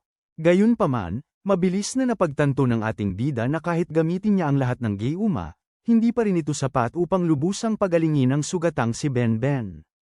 Tahimik niyang napagpasyahan na kailangang pumanaw si Benben at muling mabuhay, upang makabalik na mas malakas pa. Matapos payapang tuluyan si Benben, lumitaw ang kaluluwa nito sa salaming mundo, at madaling nakuha siya ni Yunche bilang isang malakas na undead. Napansin niya na sa pamamagitan ng pagtalo sa mga mabibigat na kalaban, maaari niyang patuloy na palawakin ang kanyang hanay ng mga makapangyarihang undead, at nagpasya siyang panatilihing buhay si Dingshu para sa posibleng gamit sa hinaharap. Namamangha ang lolo ni Xiaoji sa ating bida, gulat na gulat kung paano naging ganoon kalakas ang isang taong napakabata pa. Kumbinsido siya na si Yunche ang tumulong kay Xiaoji para lumakas. Samantala, napagtanto ng tiyuhin ni Xiaoji na ang bayaning pumatay sa kanilang lolo ilang dekada na ang nakalipas ay tiyak na mas malakas na ngayon. Sumang-ayon ng ating bida sa kanyang isip, at pinaalalahanan ng sarili na kailangan niyang maging mas malakas para sa wakas ay harapin si Ding Kun. Bigla niyang napagtanto na umangat na ang antas ng kanyang mga sundalong undead. Tama ang naging desisyon na ipadala sila sa laban. Ngayon, sa kanilang pinahusay na lakas at bagong kagamitan, halos wala silang makatalo.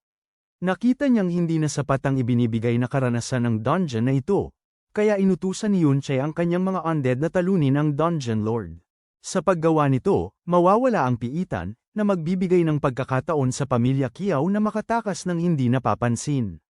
Hindi magtatagal, matagumpay na ibabagsak ng kanyang mga undead ang Panginoon ng Piitan, at magsisimulang maglaho ang piitan. Humarap sa pamilya Qiao, tiniyak ng ating bida sa kanila na ang kaguluhan na susunod ay magpapabagal sa pagtugon ng pamilya Ding sa pagkamatay ng ikatlong pinuno. Pinayuhan niya silang tumakas agad at nangakong haharapin ang sinumang humabol. Alam ng ating protagonista na kailangan niyang talunin ang mas maraming Panginoon ng Piitan upang marating ang antas 3 ng mundo ng salamin. Ang huling pagpapabuti sa kanya ay nagpalakas sa kanya ng husto, at kampante siya na ang pag-abot sa susunod na antas ay magiging kapantay niya, o higit pa, kay Ding Kun. Kalaunan, sa pasukan ng pribadong piitan ng isang mayamang lalaki, ipinagmamayabang ng isang gwardya na walang sino man ang mangangahas na pumasok ng walang pahintulot. Hindi niya alam na nakalusot na si Yunche. Sa loob, napansin ng ating bida kung gaano kaina ang proteksyon ng ganitong uri ng mga piitan at nagpatuloy siyang linisin ang ilan pa, unti-unting tumataas ang kanyang antas. Di nagtagal, kumalat ang mga alingaw-ngaw tungkol sa isang misteryosong tagawasak ng piitan. Nagtataka ang lolo ni Qiaoji kung ito kaya ay si Yunche. Nag-aalala na maaaring may ugnay ng mga tao ang mga pangyayaring ito sa piitan na dati nilang pinasok, na maaaring magdala muli sa pamilya Ding sa ating bida. Napagtanto niya na nilinis ni Yunche ang mga piitan upang tulungan ang pamilya Qiao na makatakas. Sa wakas nakadarama ng ginhawa ang pamilya Qiao, nagtatago ng malayo sa malawak na lupa ng pamilya Ding, hanggang sa gibe ni Ding Hao, ang pangalawang pinuno ng pamilya Ding, ang pader ng kanilang pinagtataguan sa kanyang walang kapantay na kasanayan sa pagbaba. Tinawag niya silang mga traidor at nagbabala na natuklasan na ang kinaroroonan ni Yunche. Samantala, sa labas ng piitan ng mga bayani, ang ating bida, na nasa antas 42 na ngayon at ang salaming mundo ay nasa antas 3 na, ay nakahanda, nagpapahayag na pinuntahan niya si Ding Kun. Nakatayo sa harap ng piitan ng bayani, inaalala ni Yunche kung paano ang lahat ng pribadong piitan na kanyang natapos ay nasa antas 30 lamang, masyadong mahina upang magbigay ng tunay na hamon o paglago. Ang mas matitibay na kulungan, gaya nito, ay kontrolado ng Estado, binabantayan ng husto ng militar, at bawal sa kahit sino sa loob ng 2 kilometrong radius. Karaniwan, aasa ang ating bida sa kasanayan niyang mirror world, pero sa layong 20 metro lamang, hindi ito sapat para malampasan ang sobrang higpit na seguridad. Sa halip, nagpasya siyang humingi ng tulong kay Yunsha. Pagdating niya, gusto malaman ni Yunsha kung bakit niya hiniling ang tulong niya para makapasok sa kulungan. Inamin niya na hindi rin siya makakapasok kung walang permiso. Inabot ng ating protagonista sa kanya ang ilang pansamantalang permiso na ninakaw niya mula sa ari-arian ng pamilya Ding. Itinuro niya na kailangan may kasama ang may hawak ng bawat permiso sa inspection, at inusisa siya kung bakit gustong-gusto niyang makapasok. Ipinapaliwanag ni Yunsha na matapos makita ang sinapit ni Ben sa tinatawag na piitan ng mga traidor, pinaghihinalaan niyang may mali sa kwento na ikinalat ng mga bayani tungkol sa rebelyon. Nagpasya siyang tulungan ng pamilya Kiao na alamin ang katotohanan. Iginigiit ni Yunsha na wala siyang kaugnayan sa pamilya Kiao, kaya ang paglalagay sa panganib ng alitan sa pamilya ng mga bayani ay walang katuturan. Inaakusahan siya nito ng pagsisinungaling, na binabanggit na ninakaw niya ang mga daanan bago pa man niya malaman ang anumang bagay tungkol kay Ben. Binanggit niya na pinamunuan ni Dingge ang isang grupo papunta sa piitan ng mga traidor para maghayganti, ngunit nawala kasama ang piitan, at pinaghihinalaan niyang nagtataglay ang ating bida ng sama ng loob laban sa mga bayani. Dahil lalong nagtataka, nagtanong si Yunsha kung ang ating bida ay may kaugnayan kay Yunche, ang traidor, dahil sa pagkakapareho ng kanilang mga pangalan. Nagbibiro siya na pareho rin sila ng apelyido, na sinagot naman niya na pinalitan niya ang kanyang apelyido para makaiwas sa gulo. Muli niya itong tinutukso, na nagpapahiwatig na nag-aakala siya tungkol sa tunay niyang apelyido. Naiinis, binyantaan niya itong isumbong sa hukbo, pero alam ni Yunche na hindi niya gagawin iyon. Naniniwala siya na si Yunsha ay isang tunay na mabuting tao, isang taong walang pag-iimbot na isinugal ang kanyang buhay para iligtas ang iba. Para makuha ang tiwala nito, ibinigay niya rito ang tala-arawan na kinuha niya mula sa pamilya Ding, na naglalantad sa mga krimen ng mga inapo ng mga bayani. Nagulat si Yunsha, tinanong kung bakit gano'n na lamang siyang magtiwala at binalaan na hindi siya dapat basta-basta magtiwala sa iba. Iginiit ng ating bida na kahit na siya'y pinagtaksilan na dati, hindi yun pipigil sa kanya na magtiwala sa mga tao, at tiniyak niya sa kanya na hindi siya masamang tao. Nahihiya, sinabi ni Yunsha sa kanya na sundan lamang siya hanggang sa oras na ipagkanulo niya ito. Sa pasukan ng piitan ng mga bayani, binati ng isang gwardya si Yunsha at ipinaalam sa kanya na naghihintay na ang mga bayani sa loob. Nagtataka siya kung bakit hindi siya dumating kasama si Dingdan at naghinala sa nakatalukbong na figura, si Yunche, sa kanyang tabi. Ipinaliwanag ng gwardya na mahigpit ang seguridad, lalo na dahil naiulat ng pamilya Ding na ninakaw ang kanilang pansamantalang mga pasaporte, at iginiit na suriin ang kanyang personal na gwardya. Bilang sagot, hinawakan ni Yunsha ang mukha ni Yunche at hinamon ang mga gwardya. Tinatanong kung gusto rin ba nilang suriin siya, kung sakaling napalitan din siya. Ang mga gwardya, natakot sa kanyang katayuan, ay mabilis na umatras at pinayagan silang dumaan. Sa sandaling nasa loob na, napagtanto ng ating bida na ang impluwensya ni Yunsha ay mas malaki kaysa sa kanyang inaakala. Nilinaw niya na hindi na siya makikialam pa at wala siyang pakialam kung ano ang gagawin niya mula ngayon. Nagpasalamat ang ating bida at nagtawag ng isang undead na nakasuot ng balabal, inuutusan itong umalis kasama ito para sa kanyang sariling kaligtasan. Matapos umalis si Yunsha, pumasok si Yunche sa Mirror World, sabik na subukan ang bagong kakayahan na na-unlock niya sa level 3.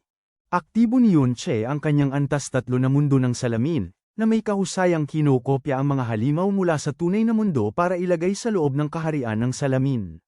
Sa pamamagitan ng kakayahang ito, madali niyang madodoble ang mga nilalang at mapaparami sila sa mundo ng salamin nang walang takot na matuklasan.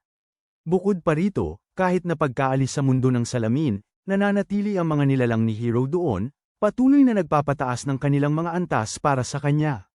Sa loob ng piitan ng Hero, nagtatayo ang pamilya Ding ng isang lungsod, na nagsisilbing base kung saan plano ng ating bida na mag-imbestiga pa. Nalaman na niya mula sa tala-arawan ng pamilya Ding na matatagpuan doon si Ding Kun. Sa kasamaang palad, kakaunti ang alam ng ating bida tungkol sa taong ito, maliban na lang na si Ding Kun ay umabot sa S-rank ilang dekada na ang nakalipas at hindi pa nagpapakita ng kanyang kapangyarihan sa publiko. Naniniwala siyon siya na ang pagkolekta ng mas maraming impormasyon ay magbibigay sa kanya ng kumpiyansa upang harapin si Ding Kun. Naaalala niya na sa kanyang nakaraang buhay, kilala niya ang bawat S-rank, gayunpaman tila biglang lumitaw si Ding Kun. Umaasa ng karagdagang kaalaman, tinatangka niyang tanungin si Benben, ngunit walang natatanggap na sagot. Napagtanto na imposible pa rin ang komunikasyon, naaalala ng ating bida na nang umangat ang Mirror World, ang talino ng kanyang mga undead na nilalang ay tumaas. Si Benben ang nagpakita ng pinakamalaking pagbuti, bagamat hindi pa sapat para sa ganap na komunikasyon. Umaasa na lamang siya na ang mga susunod na pagpapaganda ay makakatulong kay Benben na muling magkaroon ng mas malinaw na kamalayan. Samantala, sa kastilyo sa lungsod ng Piitan, sumisigaw si Ding Dan sa kanyang ama, inaakusahan nito na laging pabor sa ikatlong anak. Ayon sa ulat ng Security Bureau, nananatiling nawawala ang anak na yon. Ang bayani ng imperyo, si Ding Kun, ay nakaupo sa kanyang baluti ngunit tumayo sa sigaw ng kanyang anak, na nagsasabing malamang na umabot na sa S-rank ang kriminal at pinapayuhan siyang kumilos agad. Sa hindi inaasahan, biglang sinaktan ni Kun si Dan, kinukutsa siya dahil hindi man lang nito masubaybayan ang sarili niyang anak. Kinukutsa niya ito dahil isa itong S-rank na hindi makatagal sa isang suntok, at sinasabing ang dahilan lang kaya pinanatili niyang buhay si Dan ay para bantayan ang kanyang apo. Ngayon, gayunpaman, kailangang linisin ni Dan ang sarili niyang gulo. Binabalaan din siya ni Kun na ang pagkawala ng isang kamag-anak ay katumbas ng ilang taon ng kanyang buhay. Sa labas ng kastilyo, si Ding Yan, isang inapo ng bayani, ay nakaupo at nakatali sa likod ng isang higanteng lalaki. Tuwang-tuwa si Yan habang pinapanood ang mga tao at lobo na nag-aagawan sa pagkain. Dumating ang kanyang katulong, si Nance, at sinabing ilang araw nang hindi kumakain ng karne ang alaga ng amo ni Yan. Sa sandaling yun, pinagmamasdan sila ng ating bida mula sa malayo, napapansin na ang pamilya Ding dito ay tila mas mapagpigil kumpara sa mga nasa labas. Habang nag-iisip kung magpapakita ba siya, nagsimulang magpumigla si Benben, sinusubukang may sabihin. Napagtanto ni Yunche na kahit sa ganitong kalagayan, gusto pa rin tumulong ni Benben sa iba. Naalala niya na sa mga galing sa lugar ng sakuna, si Benben at Lan Chen ang pinakamabait at pinakamalakas, kaya niya sila tinanggap bilang mga estudyante. Ngayon, gayunman, nakakaramdam siya ng pagsisisi, iniisip na kasalanan niya kung bakit napunta si Benben sa ganitong sitwasyon. Pagkatapos ng ilang minuto, nagsimulang bumulong ng mga pangalan si Benben, kaya naisip ng ating bida na bahagyang bumalik na ang kanyang ulirat. Sinabi ni Benben na si Lan Chen ay si Ding Kun, na nagpalaki ng mga mata ni Yunche sa hindi makapaniwalang gulat. Samantala, sa kastilyo, pinupunasan ni Ding Kun ang dugo ng kanyang anak mula sa kanyang baluti, na binubulong ang pangalan ng ating bida. Hindi niya inaasahang marinig ang pangalang yun pagkatapos ng maraming taon, ngunit ngayon nakakaramdam siya ng pananabik at pag-uusisa upang alamin kung sino ang nagpapanggap sa kanyang amo. Mahal na mahal niyan ang kanyang mga alagang ogre, ngunit habang abala siya sa pag-aalaga ng ibang mga alaga, nagsisimulang magutom ang mga ogre. Sa isang biglang pagkabahala, tinuro niyan ang kawawang mga taong nakahiga sa harapan, inuutusan ang kanyang mga ogre na sila'y kainin. Nang malapit na ang karahasan sa isang bata, dumating si Yunche sa tamang oras at agad na tinapos ang panganib. Nahihirapan pa rin siyang tanggapin na si Ding Kun ay si Lan Chen pala. Samantala, nagtatago si Yan sa likod ng kanyang assassin, nag-iingat sa biglaang pagbabago. Bagamat galit ang ating bida nang malaman na si Ding Kun at ang kanyang estudyante ay iisa, naalala niya ang nakaraan, nang ipaliwanag niya sa kanyang mga disipulo na tapos na ang panahon ng mga kabalyero. Gayunpaman, bilang isang inapo ng mga kabalyero, balak niyang ipasa ang isang bagay na makabuluhan. Sa ilalim ng kanyang patnubay, siniguro niyang magiging mas malakas ang kanyang mga estudyante kaysa sa ordinaryong mga propesyonal. Inutusan niya silang tandaan ang ilang mahahalagang prinsipyo kung gusto nilang magsanay sa ilalim niya. Ang una ay pagpapakumbaba, isang paalala na hindi sila naiiba sa iba at dapat palaging manatiling magalang at mapitagan. Pinagalitan niya sila dahil sa kawalan ng respeto at binigyan pa ng mga aklat para sa kanilang pag-unlad. Sa kasalukuyan, nahihirapan si Yan at Nan sa ating bida, sinira pa nito ang kanilang kagamitang alamat na level 30. Sa kabila nito, patuloy na nanunuya si Yan, kaya naalala ni Yunche ang ikalawang aral, ang pagpapakita ng awa. Binigyang diin niya ang pagtrato ng mabuti sa mahihina at paggamit ng habag laban sa karahasan at kasamaan. Dati nang nailigtas ng ating bida ang dalawang estudyante mula sa isang bentahan ng alipin, dahil naniniwala siya na ang mga naghirap ay maiintindihan ang kawalan ng lakas ng iba. Ngayon, habang sinasaktan niya ang mga ilusyon ni Yan at Nan, mayabang na sinasabi ni Yan na marami pa siyang haharapin, at tinukso pa siya na baka ang pamilya ng ating bida ay kabilang sa mga nasa likod nila. Bilang tugon, pinalalakas ni Yunche ang kanyang atake sa pamamagitan ng kanyang sistema at ginagamit ang Mirror World upang hanapin ang totoong Yan at Nan. Pagkatapos niya silang matagpuan, direkta siyang umaatake. Naaalala niya ang ikatlong prinsipyo, katapangan. Sa pakikipaglaban sa mga dungeon, kailangang panindigan ang katarungan. Nakikita ang lakas ng ating bida, nagpasya siya na umatras, iniiwan si Nan upang harapin siya ng mag-isa. Ginagamit ni Nan ang kanyang kakayahan upang subukang atakihin si Yunche, ngunit hindi niya ito mahanap sa kritikal na sandali. Biglang, lumitaw ang ating bida mula sa likuran at sumalakay, pagkatapos ay pinakawalan ng isang espesyal na kasanayan. Samasagi sa isip ang ikaapat na aral, ang diwa ng pag-aalay. Samantala, kinakaladkad ni Benben si Yan palayo, dinala siya sa kanyang amo. Kahit sumigaw si Yan na siya ang apo ng bayani, hindi siya nakakaimik nang makita ang kanyang asasin na naging sunod Sonyeon sa ating bida. Sa sandaling ito, naalala ng ating bida ang mga natitirang aral, katapatan, katarungan, karangalan, at kaluluwa. Matapos talunin si Yan, tumayo si Yunche sa tuktok ng pader ng kastilyo, nakita ang napakaraming tao na nakabitin bilang mga bihag. Napagtanto niya na hindi lamang tinalikuran ni Lan Xian ang kanyang mga turo, kundi ibinaling pa ang kanyang espada laban sa kanyang guro. Galit na galit, tinanong ng ating bida kung bakit dinala ni Lan Xian ang kanyang mga inapo sa ganitong kasamaan. Biglang sumulpot si Chen sa likuran niya at nagpakawala ng isang malakas na suntok, dahilan para lumipad si Yunche at bumangga sa ilang pader. Ngunit mabilis siyang nakabawi, gamit ang kanyang mga kasanayan upang magpagaling at palakasin ang kanyang kapangyarihan ng atake. Habang papalapit si Chen, gumanti ang ating bida sa pamamagitan ng pagpapadala ng kanyang mga salamin upang sumalakay, pagkatapos ay hinarap siya ng direkta, hinihingi ang paliwanag sa kanyang pagtataksil. Nabasag ang baluti ni Chen matapos matamaan ng isang suntok mula kay Yunche, at sa wakas ay nakita ang kanyang mukha. Nang inig ang katawan ng ating bida nang mapagtanto niyang ang kanyang estudyante ay si Ding Kun pala. Hinihingi niyang malaman kung bakit pinagtaksilan ni Chen ang kanyang guro, ngunit sinabi lamang ni Chen na nakikilala niya ang kanyang dating pangalan. Habang sumusugod si Chen para umatake, nagtataka siya kung si Yunche ba ay ipinadala ng kanilang master. Matapos maliksi niyang iwasan ang mga atake ni Chen, sumagot ang ating bida ng isang atake mula sa likod, inuulit ang kanyang tanong. Ngunit, iginigiit ni Chen na isa lamang siyang kasangkapan na ipinadala ng kanyang master, at ibinabagsak niya ang lupa, sinisira ito. Gusto malaman kung may natitira pang pagkilala, pinapanta ng ating bida si Benben. Ibinagsak ni Chen si Benben sa lupa, nagulat na nakaligtas siya. Ngunit pagkatapos ng isa pang malakas na dagok, napagtanto niya na si Benben ay isa lamang undead. Kahit sa muling pagkabuhay, kakaunti na lamang ang natitirang talino. Sa sandaling yun, lumitaw ang tatlong anak ni Chen, nagwawasiwas ng mga sandata para suportahan ang kanilang ama. Bilang tugon, ipinatawag ng ating batang lalaki ang kanyang hukbo ng mga undead, kasama si Ding Ge. Dahil dito, napaluha si Chen sandali, ngunit napalitan agad ito ng pananabik habang tumataas ang kanyang interes kay Yunche. Sa pagmamasid sa ating bida na binubuhay muli ang iba, hinihiling ni Chen na patunayan niya kung siya nga ang kanyang tunay na amo.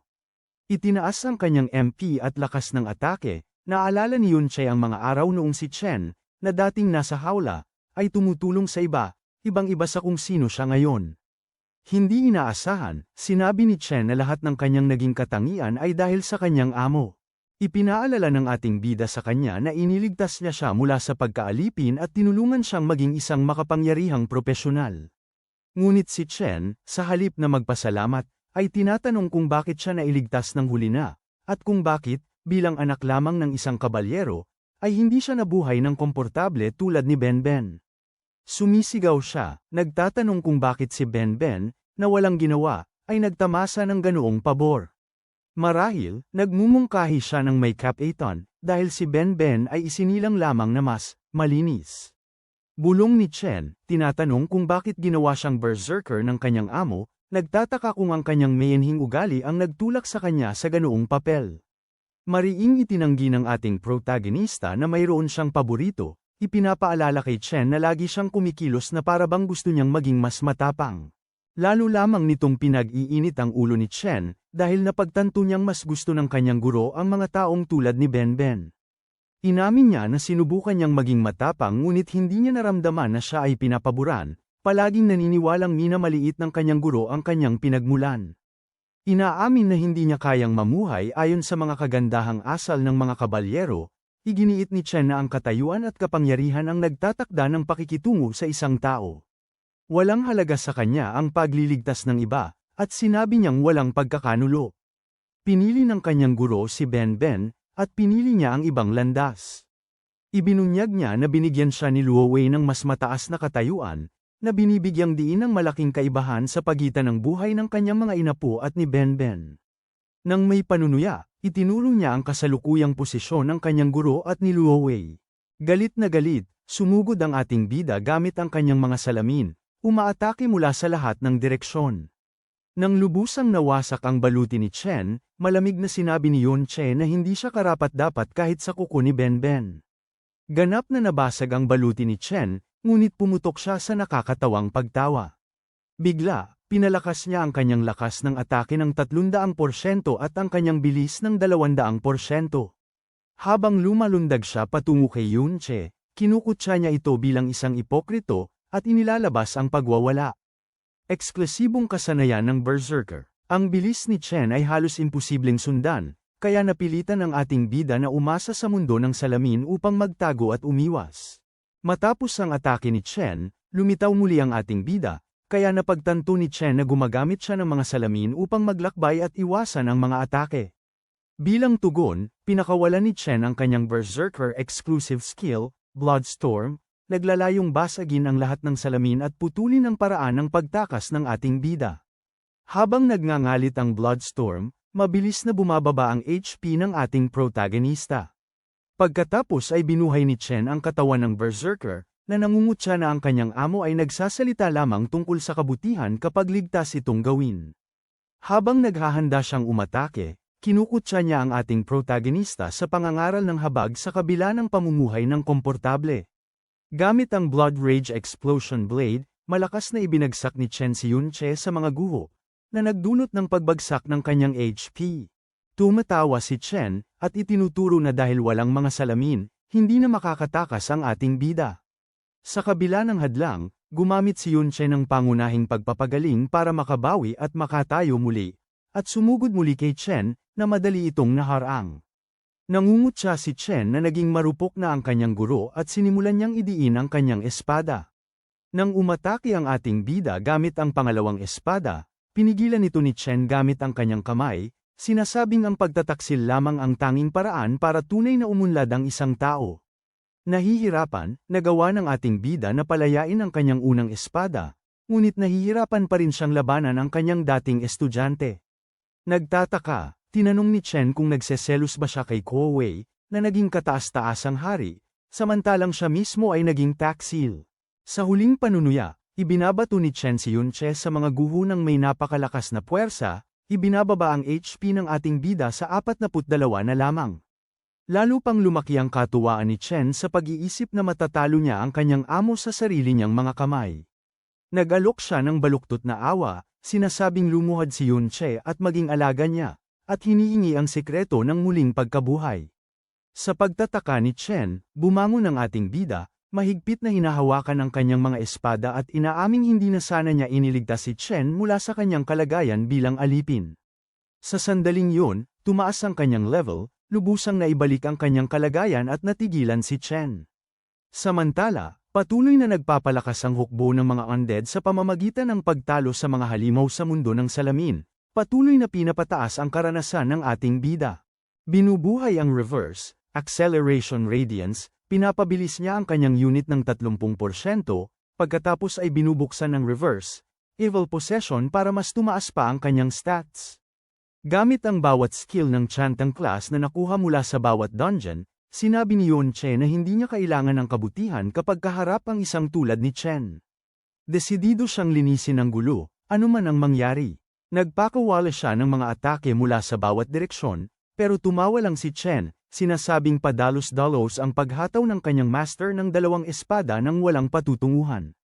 Habang susugod siya sa ating bida, naglaho si Yuan Che, para lumitaw sa likod ng kanyang estudyante at magpakawala ng isang suntok. Nagulat si Chen, naalala niyang sinira niya ang lahat ng salamin, ngunit napansin niya ang dugo sa lupa at napagtanto, huli na kahit anong makintab na bagay ay maaaring gamitin para maglakbay.